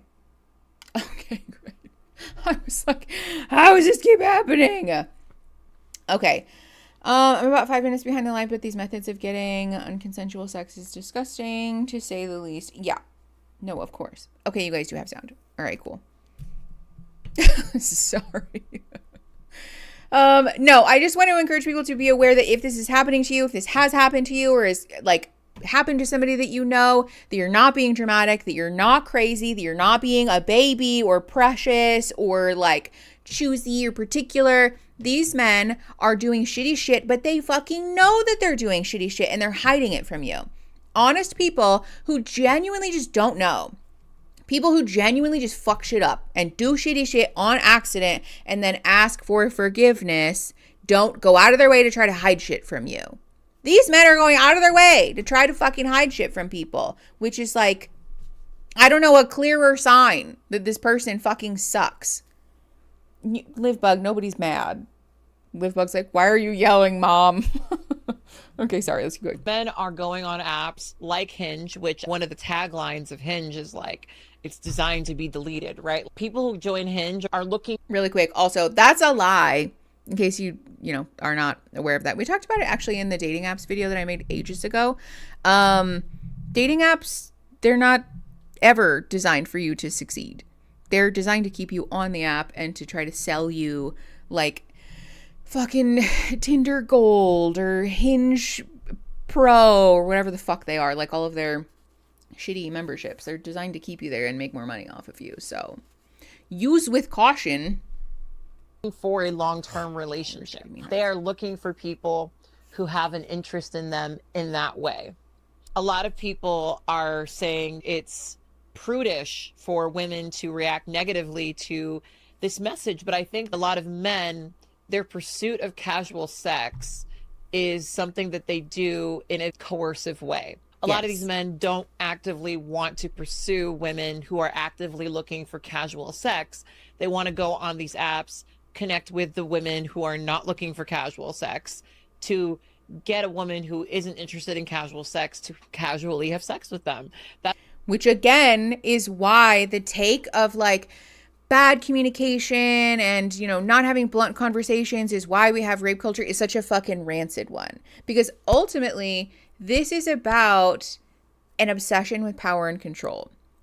This is a pathological need to be in control and to like exert undue force over other people. This is a common mistake that people make, especially in like discussions about assault, is the assumption that it's about somebody being deprived of sex, right? Somebody just really needing sexual connection or like physical closeness. It's not about that. Assault is very rarely, if ever, about that. It's often about power and control. Interesting that we're being accused of being prudish at the same time as the trad wife popularity. Yeah, no kidding. Okay. That's what it is for a lot of these people. And you hear it in a lot of the discourse about body count, right? There is this idea shared by a lot of men that women who are sexually experienced, women who have sexual desire, are dirty, right? Like, there's a lot of negative images when a woman has sexual desire. And people are saying, well, he's being upfront, but he's not really, because it is possible for you to find women who are interested in casual sex. When I think about my personal life, Yes, right? I know so exactly. many men who are regularly having casual that's sex. interesting, They Clockmaster. do not have a girlfriend. They're not interested in having a girlfriend, but they regularly have casual sex. A lot of men are probably asking, how do they do it? It's real simple, actually. It all starts with them putting in effort. And I think what happens in a lot of these dating issues is you've got people who have misaligned desires. The men who want casual sex, but not from women who want casual sex, right? Because People it's a have power talked thing. about how it's possible for people to have sex early on in the relationship, and I think that's possible. But either way, if someone's not interested in that, they're not interested in that. For some people, sex is important. And for the men that I know who have casual sex regularly with women, it starts with them putting an effort and centering women's pleasure. It starts with a foundation of humanizing women. They may... Okay, sorry, hold on. I know I keep interrupting. This is the other thing that's really important about this whole situation, is that ultimately this man like fully dehumanized this woman as like a vehicle to get sex. That's all that it was. This man did not view this woman as a human or as somebody that he wanted to be in a relationship with. This man viewed her as a means to an end. Which is also why the take of like, this man's just communicating honestly, this man is just trying to have like clear conversations about consent, blah, blah, blah, is so fucking stupid, because he doesn't even want to have a conversation with her because he doesn't view her as a person. He doesn't actually value her outside of what he perceives she's able to give him, right? Again, people who aren't shitty, creepy, fucking predatory fucks don't do that. Even take classes about how to please women more. When they meet a woman who is enthralled by them, they're incredibly upfront. They say, hey, look, sorry, I'm not looking for a long-term relationship. And there's also, again, we're not watching the whole video because I want you guys to go watch it on Kat's channel. So go watch it there. I've literally heard men refer to it as how many bodies a woman has, as if she's a literal serial killer or something. That's the thing that's funny. It's the Madonna whore complex thing, right? It's the like, I want to have sex with as many women as possible, but I also want my woman to be inexperienced so that I can teach her things. But then also I don't want her to be inexperienced because I want a woman that I can have like great sex with. Like, we can't win. No one can fucking win in a situation where people like us are designed to fail. That's like the long and short of it. Ultimatums aren't really a conversation either. Yeah, exactly. Yeah, it is a good video. I've never been asked directly, but I already know how I'd respond. Like, what? I've never killed anyone of you. Okay. shooting themselves in the foot. Bro, what's your initial read on that voice message? Oh, man. God. Why wouldn't he just let the moment happen? I mean, God. It's probably already going to happen. Hold on. Where's the... You don't say it. And you don't call it physical. Hold on. We're fast forwarding to where the script is at. I want her to be inexperienced so she can't tell that I'm terrible at sex. That. Literally. Oh, I can just... Oh, not that. Intimacy. No. Not that. Hold on. Ba, ba, ba. With the voice memo, for those of you who think that the voice memo is a good idea. consent is. I wanted to show you guys this because it seems like this may actually be a script. Let's listen. I did skip past it. Whoops. Hey, Ashley. Thank you for answering. We're a radio show. We're called Brooke and Jeffrey in the morning. Hey, Ashley. Good morning. Hi. Good morning. Hi.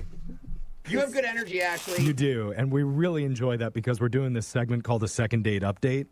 Why are you calling me?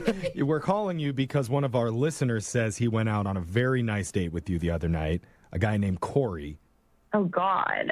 Oh, what? What? Oh, That God. guy? Oh, God. Yeah, that guy, the one Yeah? that you met on Hinge and had a great evening with. Yeah, he's pretty forward. Forward. Uh-oh. I think you Too mean forward. charming, but we'll take that. Forward, can you be specific about why you say that? Like Charming? green flag, red flag? I mean, I'd say the entire date was a green flag. Date didn't feel like an interview. It felt like we were laughing and genuinely having fun, which was so nice. I'd give it an A+. The kiss was great, too. Whoa. what? So many positive reviews. What did he text you? Yeah. He actually sent me a voice note. And Oh, yeah, it just Sexy voice note? completely turned me off. I want to What hear the about- voice note that turns you off. Okay, here it is. Listen. Hey, it's Corey. Listen, I just wanted to send you a voice note because it's a little easier.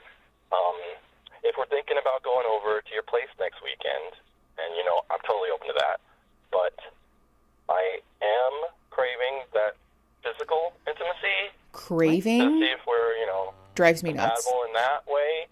So I'd be hoping to, you know, to see if there's that romantic spark, just for my own personal sake. I need to continue dating someone without knowing if we're compatible in that type of way. And so up to you. If you do want me to come over, though, and have some wine and get down, then Yeah. sweet. Let's do it. So that's Real quick, two things. In case you guys didn't know, those radio shows are often fake. They're often like agreed upon ahead of time, etc., etc. However, the voice memo, like word for word, almost exactly the fucking same, which not only is this man coercive and a predator, he's also unoriginal. But this is why conversations like this are important, because there's shit like this floating around on the fucking internet, like on sides of the internet that we're not on, obviously, that we're unaware of. And so when this happens, then there's like other layers to how fucking shitty this whole thing is. There's really somebody out there disseminating a script for how to coerce somebody to have sex with you on the second date. Hello? Corey, we're craving a no. Yeah, the phrase craving also is really fucking gross. Is that just me? Because it implies like a certain level of like need that is not a thing, right? No one's going to die if you don't have sex with somebody.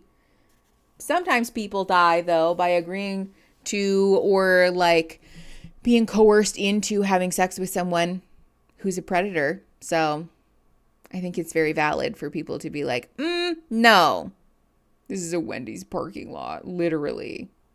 Yes, she's a human being, not the Thai food you Uber Eats on a whim.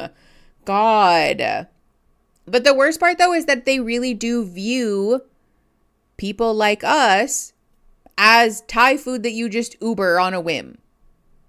They, I think, really do view those things with a similar level of humanity.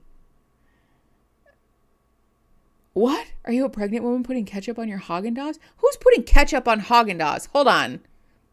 Back that up. What? I'm craving men to stop being so fucked up. Yeah, me too. The only craving I'll accept in this context is constant craving by Katie. Yeah, I'm not a hamburger. Yes. Okay. I'm craving something moist. Ew. Who said that? Also, I need an answer about the ketchup on Haagen-Dazs. Who's putting ketchup on Haagen-Dazs? I put ketchup on a brownie? Stop. Scout, take that back. Say psych right the fuck now. Oh, you did. Okay, I thought you meant like you did it in first grade and so you still do it now. I was like, We need to have a very serious conversation. Ketchup on Cheetos, sure. Ketchup on Cheetos I don't love, but I like kind of get it, I guess. Ketchup on Haagen-Dazs is really something, though. Please tell me that that's like a song lyric or a show reference that I'm not aware of. It has to be. Mimicking that. Got it. Okay, thank God. No. It's from a story when I used to close a Food Lion, and this pregnant lady would come in once a week at like 12:30 and get ketchup on Haagen-Dazs. Ew. Gross. I guess if your body is being overtaken by a little parasitic being who just wants what it wants, then that's your business, though. Ketchup crimes. Ketchup crimes is crazy. Sour cream and spicy chips. Don't yuck someone else's yum. I mean, sure. Yes. But also, listen, I think sometimes we get a little carried away with like not yucking someone else's yum. I think I'm just allowed to think stuff is gross. You know? I know the cyclospora thing's stressing me out. Okay. I think I had like one other video pulled up, but it's just someone else being a fuck off about not this. Love this man. If you don't follow this man, go follow him. I just have one other person who's being a fuck about the whole thing, but she's a Christian, so no one is surprised by that information. Food Lion is so niche. I've actually never been to a Food Lion. My weirdest craving is canned peas with hot sauce. That kind of makes sense, though. I like, you know, canned peas are sort of devoid of flavor, in my opinion. So, like, hot sauce just sort of, you know, liven it up. Make something happen there. Okay. I, first of all, need to know, do you guys want to watch this? Do we want to see what this person had to say about it, even knowing that it's fucking stupid? In the meantime, I'm going to take the dogs outside because they may riot if they don't get to go pee. So we're going to go do that. Make sure that you go get some water and like hydrate and take care of your bodies and stuff. I'll be back like 5 minutes probably. So like 5 after the hour. In the meantime, we already decided. Okay, well, you could keep deciding then. Okay, I'll be right back.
Hello.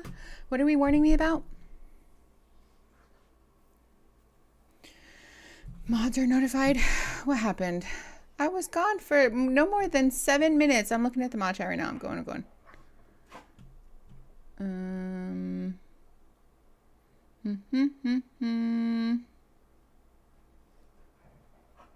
Sorry, I'm reading. I'm just slow.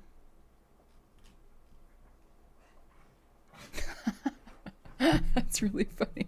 Oh my god, I'm living rent free in Matt Walsh's brain.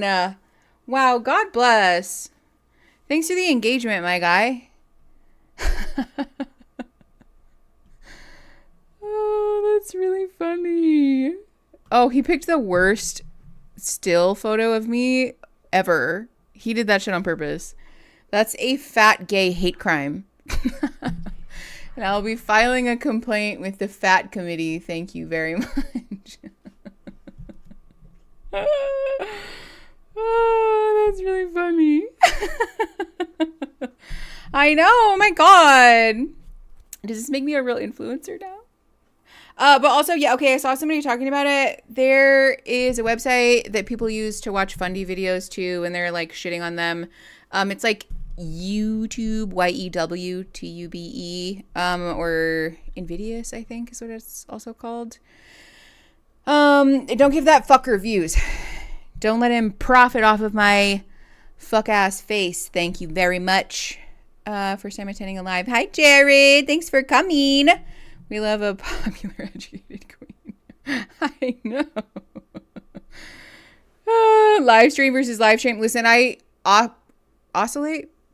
I go back and forth between the spelling, and I still don't know which one is correct. And frankly, I don't care.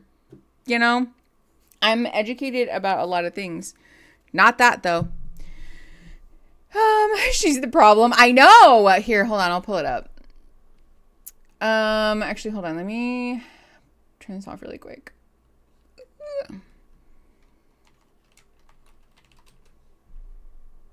Okay, here. This is what it's called. YEW. Yeah, Invidious. This is the URL. So if you're going to go watch Matt Walsh yell at me, do it there. Not on actual YouTube, because if he gets more clicks and views, then he makes money.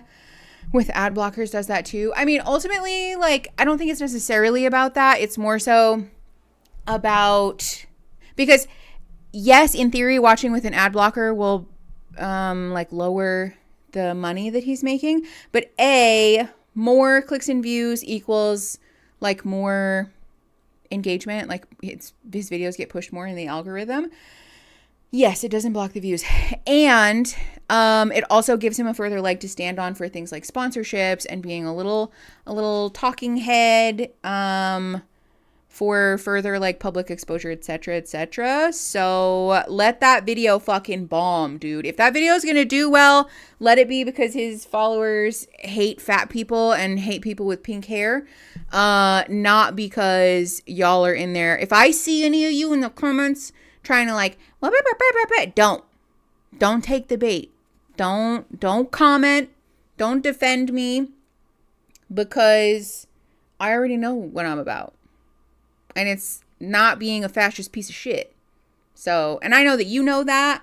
I know that you know that I know that. So I love you all so much, but please don't go give him what he wants. I have YouTube Premium, so I don't get ads at all, but my views and likes still count. And also then creators still get a cut of your YouTube Premium. It's like pennies on the dollar, but whatever money you pay for YouTube Premium every month, if somebody with Premium watches your views or watches your videos, then you get like a very small section of that. So yeah. So definitely don't give him your YouTube Premium money dollars. Someone said, I need someone to help me take down her account. Oh, that's really funny. The best way to pwn Matt Walsh is to not give him the attention. No, definitely. I want to watch it now, though. I have YouTube running almost 24/7, so it's more like 1/1000th of a percent. Fair. Hasn't been working for a while for me. Oh no. Here, let's see.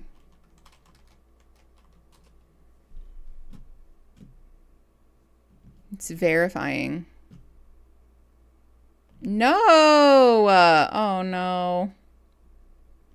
Hold on, let's see.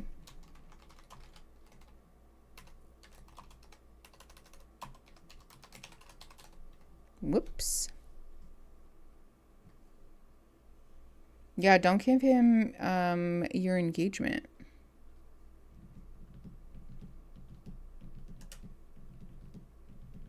Okay, we'll figure out a workaround, but I can also stream it actually. NerdVPN works here in the UK. Oh, interesting. Yeah, maybe we'll have a Discord party where we stream it, so just one of us gives him views. I watched Candace Owens' whole series on Erica Kirk and I felt ashamed. Okay, I watched a little bit of it and I was so confused. Her energy in that whole series was like sort of caught me off guard, I won't lie. It was kind of funny though. Candace Owens is really something, huh? All right, let's make that bigger. There we go. I was behind, but now I'm live. Ooh, hi. Welcome to the future. I don't know who Matt Walsh is, but thankfully I'm curious about this drama. Matt Walsh is a bullshit, fuck-ass political commentator, basically. He's like one of the many dickless losers who wants legitimacy and attention from Trump. That's all that it is. So he makes videos about like random right-wing talking points so that he can just the same talking points that they all regurgitate so they can try to jerk each other off about white supremacy, basically. Yeah. Ben Shapiro, Jordan Peterson, etc., etc. Yeah, definitely that kind of a vibe. She's like a train wreck. You can't help but look. A little bit, yeah. Yes, it is very like manosphere conservative Christian content, definitely. Honestly, surprised people still listen to him. Apparently, I thought even his people got tired of him. I mean, apparently not. So, ooh, thank you. Hold on, let me real quick. Nope, not that. It did work! Woohoo! Okay. Here's the link. God bless, Eric. Thank you. Here you go. Yeah, if you guys are going to watch it, go watch it through there, please. Because fuck Matt Walsh. Fucking piece of shit. Okay, I have so many tabs open that are not at all related to the thing at hand. There we go.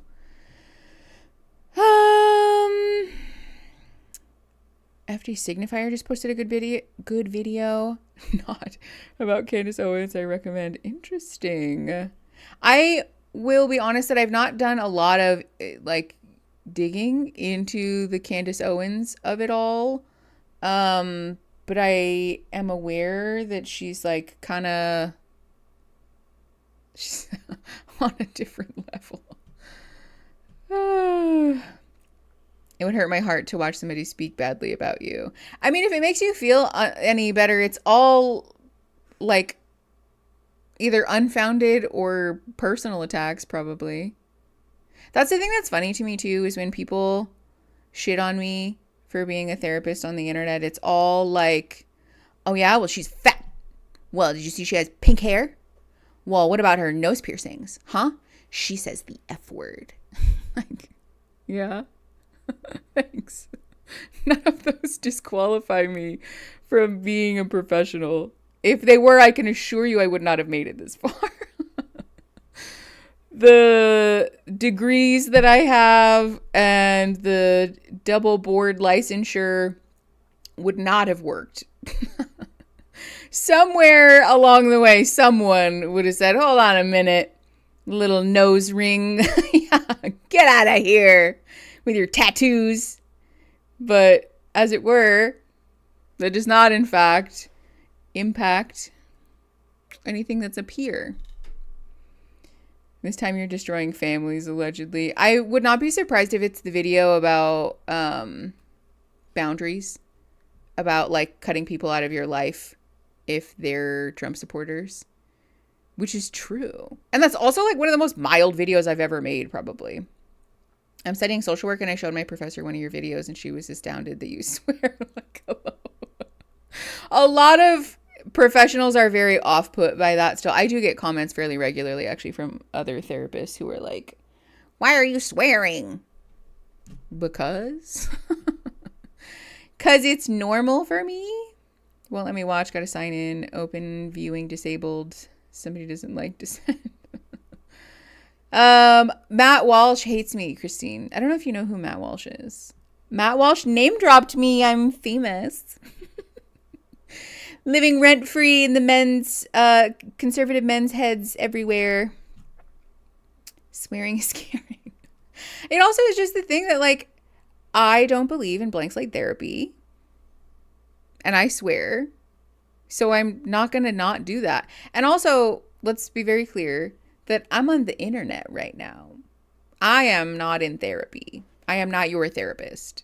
A therapist, not your therapist, and I am not, in fact, conducting myself in session. So I'm not beholden to the same expectations of professionalism because I'm not helping you process your trauma, am I?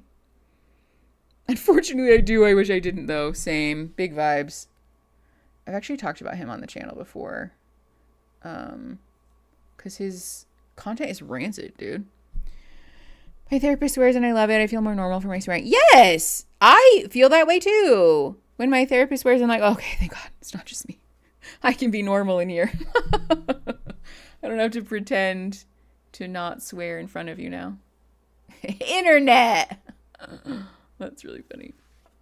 Okay, let's watch this video of this person who's also... This is a pretty rancid take about the whole thing. Oh, sorry, it's muted. My final boss will be volume and technology issues. Voice memo guy is very clearly telling that woman that, hey, it's very important for me to have schmex on the second date. And if we're not going to do that, that's totally fine. I'm just going to tell you right now, I don't want to move forward with it. And it really got the feminists up in a fucking tizzy. What that voice memo guy was doing is called weaponizing consent. All right, like, y'all are mad when men lie to you. And now y'all are mad when men tell you exactly what the fuck it is. I can't take any... This is the most ridiculous, again, like, oh, well, they can't win for losing. You're mad when they lie. You're mad when they tell the truth. I would be mad if someone murdered a person and lied about it. And I would be mad if someone murdered a person and told the truth about it. Because it's the thing, though, right? Like, the thing I'm upset about is that you did a shitty thing. So, like, if you tell the truth or if you lie, I'm still going to be mad, but also, like, mad about the thing. That's like saying if you tell the truth, then, you know, you're absolved. So this man can be like, hi, so I want to coerce you. Is that cool? Oh, can't be mad at him because he told the truth, but he was so honest. That's the most ridiculous sentiment. Exactly. Nicole, that's still a bad thing. Imagine. Shocking. Any of these fucking creators seriously. You know what I mean? Like, Sheer 7 will paint it for y'all 37 different fucking ways, and these bitches will write think pieces on it. Like, YV Edit, that video just came on my feed saying, this is weaponized consent. No, actually, he doesn't want to waste his time. He doesn't want to waste her time. And if he doesn't get what he wants, he will move on. Okay, so... which is not a conversation, nor is it a relationship. And the pick me that's oozing off of this woman is just really, really hard to take in. Yeah, he wasted her time in the first place by not being honest. That is so true. 100% he wasted her time, and he knew that he was wasting her time, and he did not feel bad about that at all. So especially for him to be like, I don't want to waste my time. So we're being double selfish then. So you have no qualms about wasting someone else's time. But then if it's wasting your time, now all of a sudden we have a problem. Okay. Yeah, these feminists and these bitches is like really quite telling, I feel. I know. No one who feels assured in their identity speaks about other women like this. Like, let's just be very clear about that also. How many emojis can I add to this? What's the latter? Let's say that guy never sent that voice memo. Let's say he kept going on dates with her, knowing damn well what was in the back of his mind, knowing damn well what he was after. Because we all know that men want that cookie 3 months in. I'm so sorry. I'm so sorry. Want that cookie? Ma'am, please. I beg of you, please. Please choose a different metaphor. The thing about this is that it's also so reductionist. This is the most... This is the thing. Here's the thing about this. When we prescribe to this messaging, we're doing people that men want to be with a disservice, right? Because we're basically saying they can't help it. It's not their fault. So therefore, don't hold them to the same standards of regular human behavior that everyone else gets held to. We're also doing a disservice to men, though, because we're ultimately saying your humanity effectively doesn't exist because your singular goal in life is vagina and nothing else. You have no personality, no redeeming qualities, no interests, no hobbies, no depth to your personhood besides being incompetent and wanting to be inside of somebody. But we're not, like, do we not see how dehumanizing and fucked up that is?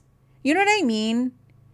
Even for people who are pick-me's like this that are taking up for men who frankly don't need your support. And they also, let's again be very clear, we've talked about this before, they don't like you. They may pick you for a time, but not because they view you as a person. They're picking you because they like hearing their bullshit come out of your mouth.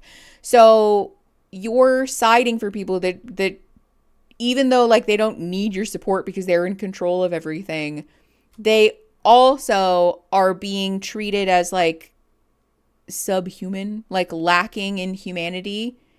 But these people that you're taking up for, you don't have a problem with treating them as these like single faceted animals. Not only are we writing off violence, but you're also like kind of dunking on the people that you claim to like so much. This makes no sense. Uncomfortably fitting for my ex. Oh no, I'm so sorry. I'm pretty sure this guy is still single and available. If this lady's speaking, it's really that interested.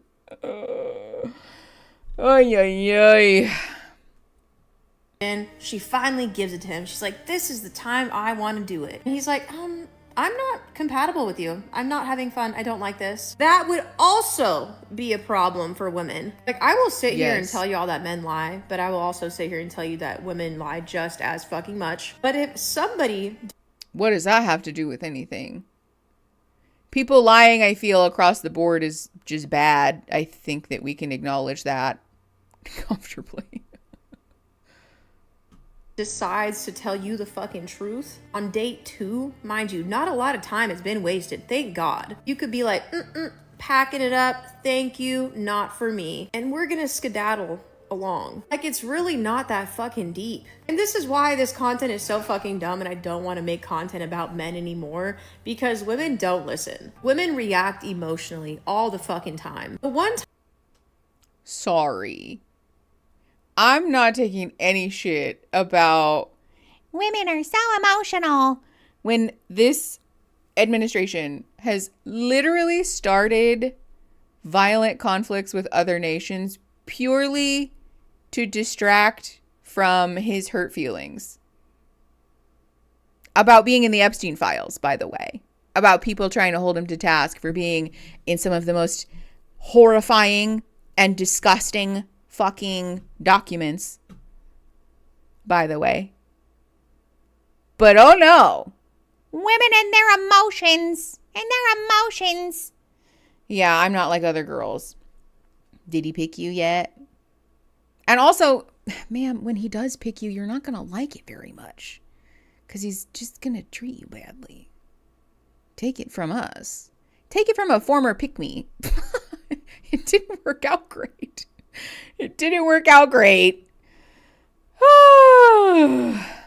It should be prior to a date. And yes, that too. And I would argue just like, don't get on dating apps. Don't get on dating apps unless you're exclusively on the like Tinder who's free tonight section. You know what I mean? Especially not on like fucking Hinge and things. Don't do that.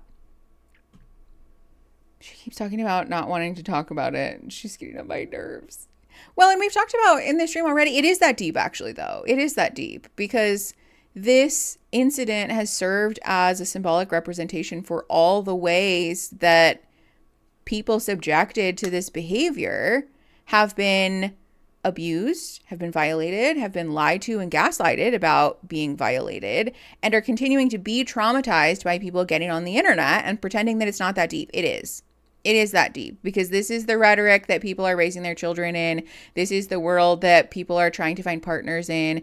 This is the world that we're continuing to exist in. And I, as a person who is like part of this demographic that's often subjected to that behavior, don't take kindly to this being treated as like a ho-hum. It's not that big of a deal. It's not. It is that big of a deal.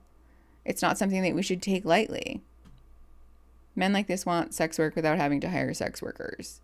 Yeah. Because they also don't respect sex workers, though, is the thing. They don't respect anybody besides other men, which is a whole issue that we don't even have time to get into. Time a man finally decides to be fucking honest with you, and especially if it's early on in dating, you should respect that. You should be like, you know what? You didn't just waste months, years, decades of my fucking life, and you told me exactly what you wanted, and I listened. I didn't create a fucking delusion in my mind. So no, it's not weaponized consent or whatever these incel creators are saying. Sorry. Hold on. Wind that back. We're incels now? We're incels? I fear that we don't know what incel stands for. In case anyone needs a refresher, incel is, what is the word for when you smush words together? It stands for involuntarily celibate. People in the 4B movement, man haters, we are, portmanteau, thank you. Incel is a portmanteau for involuntarily celibate. People in the 4B movement are very voluntarily celibate. Let me be very clear about that. People who hate men and refuse to participate in modern dating, they are celibate by choice, much to the dismay of men everywhere, by the way. So much so, they were getting on the internet and finding scripts that are made by other fucking ghouls to try and coerce women to have sex with them, even though they know that she doesn't want that. Also, in this example, this woman is literally not having sex with this man by choice. Like that is her choice, actually. That's her preference, is to not have sex. So why would we call her an incel? This is wrong and it's dumb. Woo. Weaponized consent is not a term leftists are using. I mean, I did see some people using it, and I think that's just more the TikTok of it all. TikTok loves to have like a term. There has to be like a special word for stuff. And like, really, it's just coercion. This man's just coercing people. Well, trying to, anyways. Hold on. Irony is that incel did come from a woman who was basically tired of men and thought there was a way to be celibate against her will because dudes sucked so bad. I didn't know that, actually. That's very interesting. Yeah, calling 4B movement women and just like this woman in particular an incel is a wild take, dude. Femcel is the feminine term of women. No, I thought femcel is for women who are involuntarily celibate. Those are like the red pill women thing. If I got this voice memo, I would blow up every group chat that I have, dude. Everyone in my life would listen to me complain and scream and cry and throw up about how fucking gross this man is over and over and over again.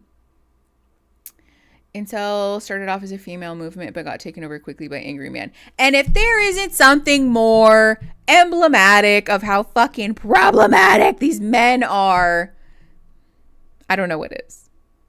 Even a term that was created to describe men suck and so I don't want to have sex with them. Even though I do want to be in a relationship or whatever, men co-opted it then. Men somehow made it about themselves. If that's not a mouthful. Oh, men just co-opt everything. Ugh, colonizer behavior, dude. Fucking yuck. Is just someone that is not compatible with you. Move on. Voice memo guy. Voice memo. I just want to know if this woman is okay. Please go to therapy. You'll be happier. Mickey or one of the other folks, do you have a Discord? I do. Our Discord server is behind our membership so as to avoid any riffraff, any skullduggery, if you will. So if you join the Snosh Blossoms or higher here on YouTube or on Patreon, then you get the Discord invite link. The problem is they make everything about sex. That too. Ooh. I have to get an echocardiogram. Bye. Best of vibes for your echocardiogram.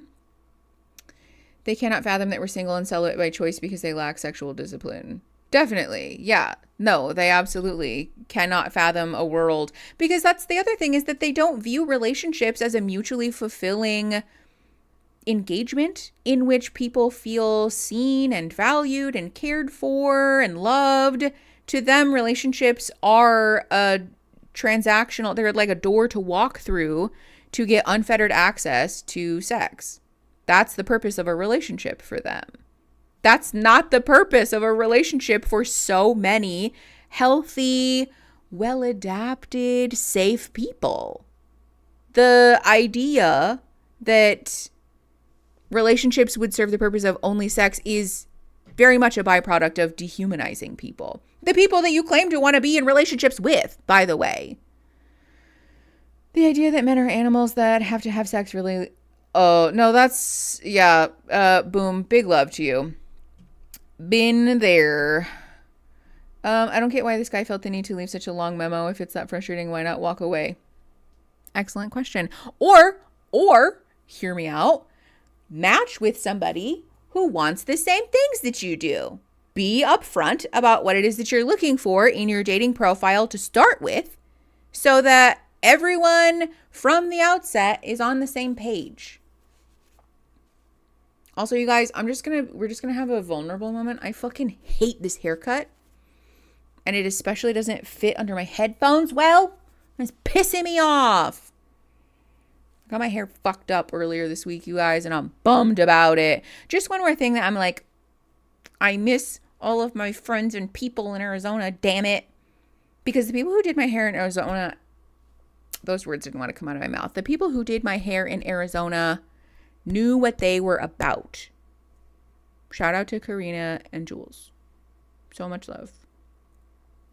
Okay, thank you. That's very nice of you. And I listen, to be clear, it's not like someone gave me a pixie cut when I asked for a, you know, like a long hairdo or whatever. Hey,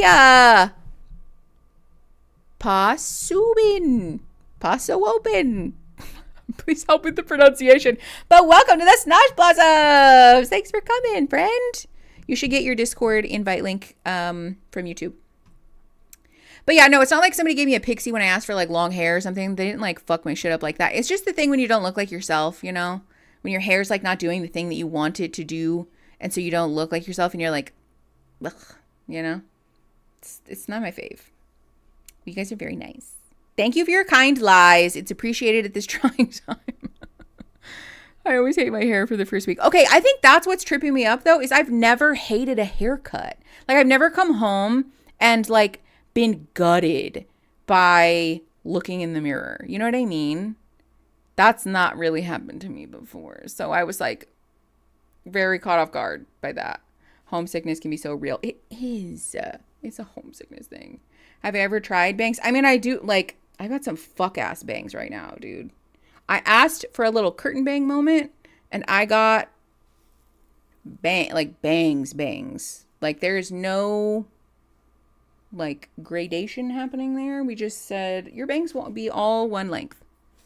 You'll have bangs, but no feathering, no blending. I might try to fix it.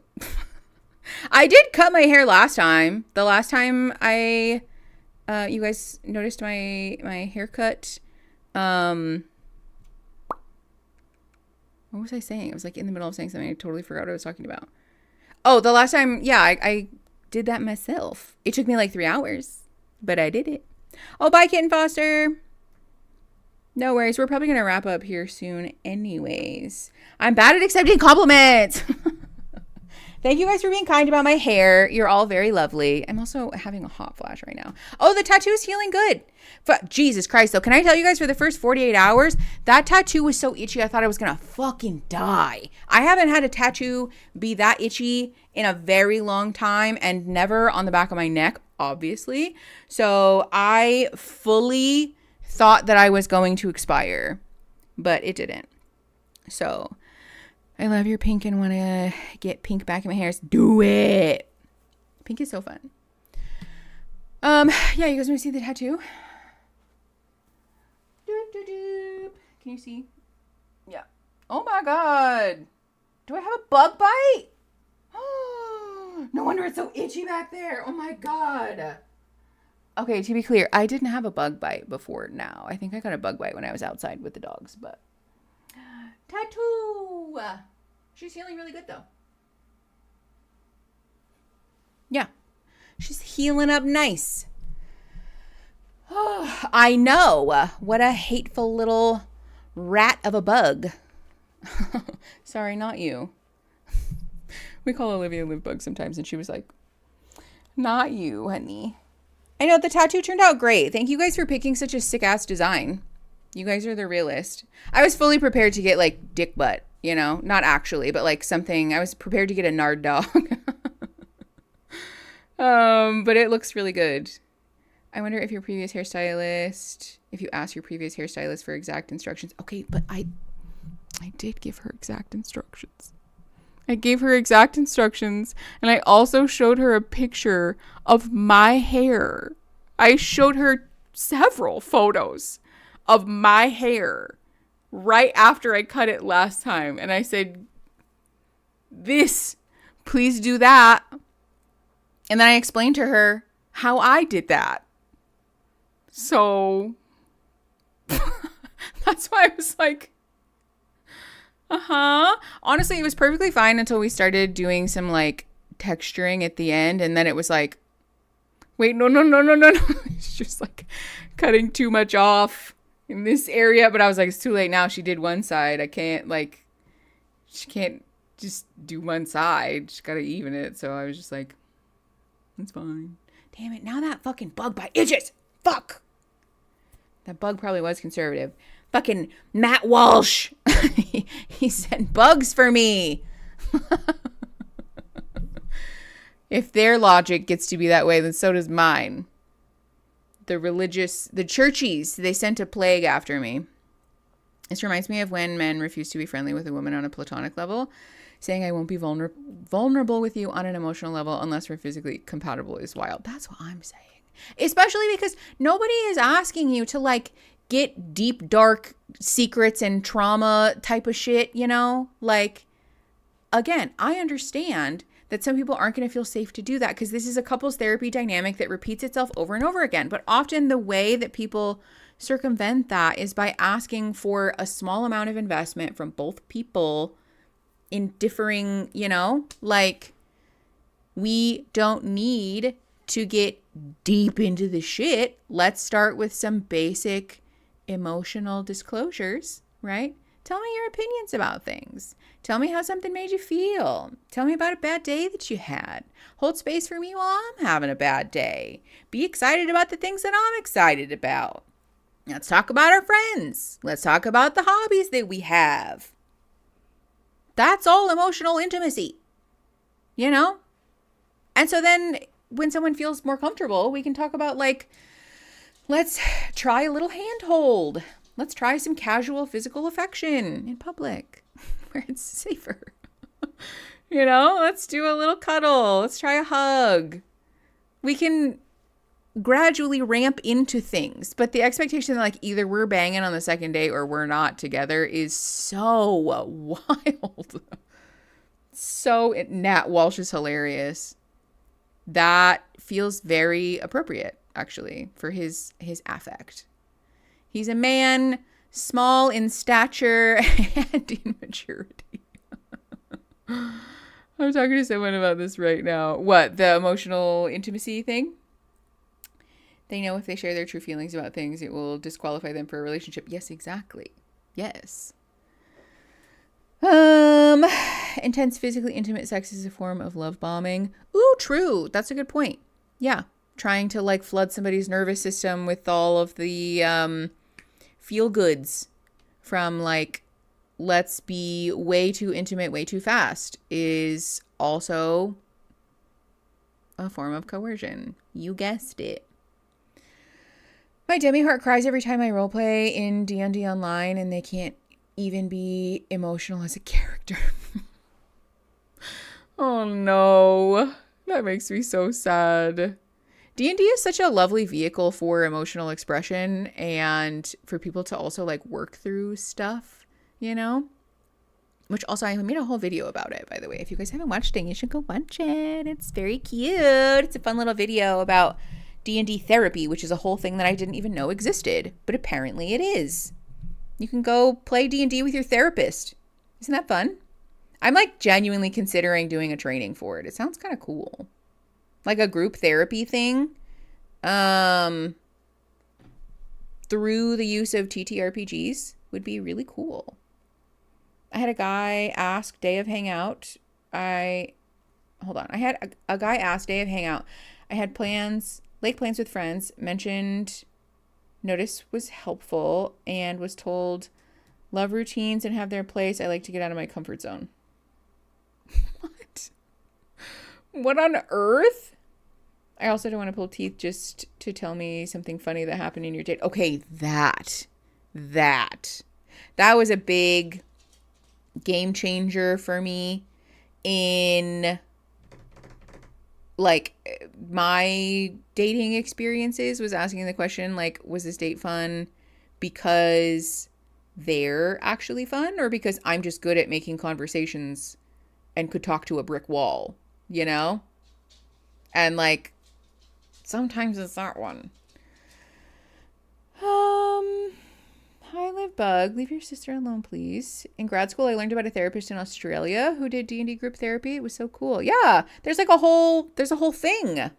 Hey, Neither World Finding Myself. Welcome to the Big Nugs. Thanks for hanging out. Thanks for being one of our friends. The D&D chat fucking loved your video. Oh my God. I'm honored. Tell your friends I said hi. Is it technically a post-apocalyptic D&D group, but everyone is so sweet? My character has IRL disabilities, and it's been super validating seeing her get love. Oh my God, that's so cool. I love that. See, that's what I'm saying, though, that, like, it's helpful sometimes to work through stuff like that in a D&D, like a TTRPG world. I talk about it in the video. I'm not going to bore you guys with it, but it's really cool. I think it's a neat thing that is sort of an unexplored area of therapy that should be more explored. Those kinds of games are a great way to soft launch different parts of your... Yes! Yes, hell yes! That's how I feel about it too. That's how I feel about it too. It's such an interesting opportunity to test out these things that you're like, maybe a little scared to enact in your like self, but then to like, well, I was just role playing. It was just a game. I wasn't, no, I'm not actually non-binary. I just wanted to play a character who is, like that thing. And then you're like, well, that was kind of fun actually. No, yeah, I did. That was sort of a hell yeah that I wasn't anticipating. So maybe I am a little non-binary, or like whatever. Whatever other things that people like want to sort of work through in real time in a less vulnerable way, No wonder it's helpful being ADHD. That too, there's a big crossover between neurodivergent folks and D&D as well, so I'm not surprised by that. Might or might not have been how I came out as polyamorous. Love that! See, that's what I'm talking about. I'm studying psychology myself, and it's so wildly interesting and fun and helpful. Hopeful. Sorry. Yeah, I think so too. Very suspiciously a girl on every MMORPG coded. Yeah, a little bit. After I finish school, I want to get my license and become a therapist eventually. That's so cool. Yeah, I love seeing you guys in chat talking about going to school and pursuing your licenses and stuff. I think it's fun. You need to react to Florida trans college student being arrested. That sounds either traumatizing or extremely vague, maybe both. Is that like a thing that's happening? Or like what do you mean? Oh yeah, there's a delay. I met my D&D group on the Discord and they're so lovely and supportive. Wait, really? That's so cool. Discord is so fun. When we first started the server, I had no idea anything about Discord. And as I've learned more about it, I've like really come to enjoy it as a platform because it's such a cutesy little container to go hang out with your friends and, be silly ha-has. But it's also like very applicable, I feel, or like accessible. That's the word. If your friends live internationally, like sometimes it can be hard to like watch the same TV show or whatever when like not everybody has the same streaming service or blah, blah, blah. And so it's kind of fun to be able to like watch TV shows together. You can play games together. You guys don't necessarily have to be like one for one as far as the international stuff is concerned. They hurt you so you don't have to anymore. What? Every character I've made so far has been a lesbian. Love. I'm an LCSW as of like 3 months ago. Oh my God, congratulations. That's so exciting. Wow. There's dozens of us. I love that so much. Sometimes I feel like there's so many LCSW / like therapists in the community, and then sometimes I feel like there's none of us. But clearly there's some of us. What was that the trans student at UCF that happened in 2025? I don't know anything about it. I'm kind of confused.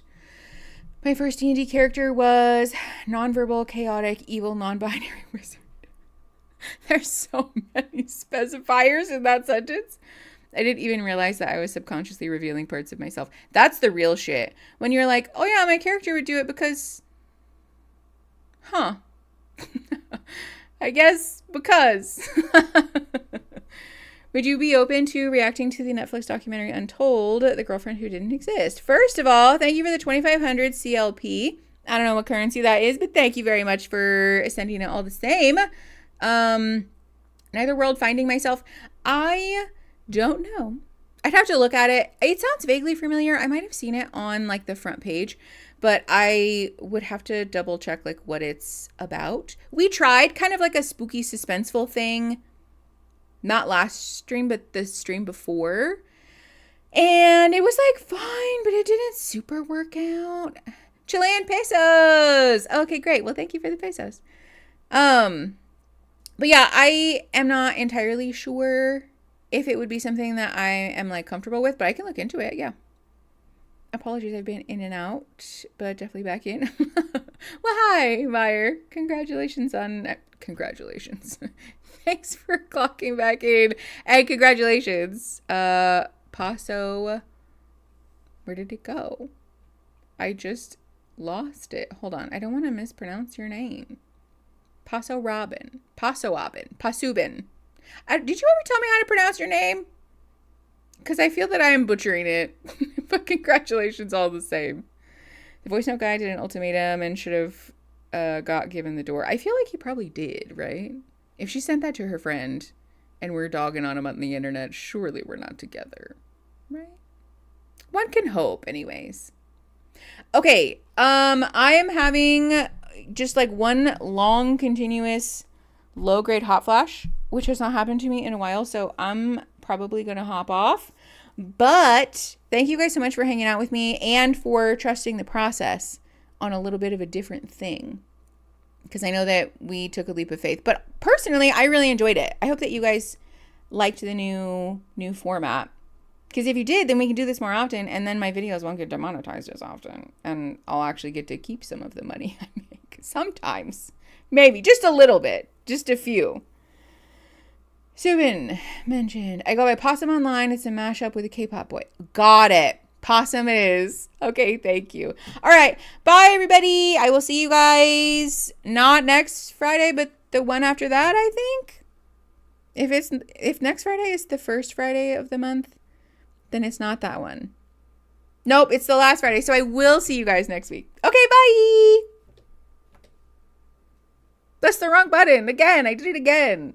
Okay, bye.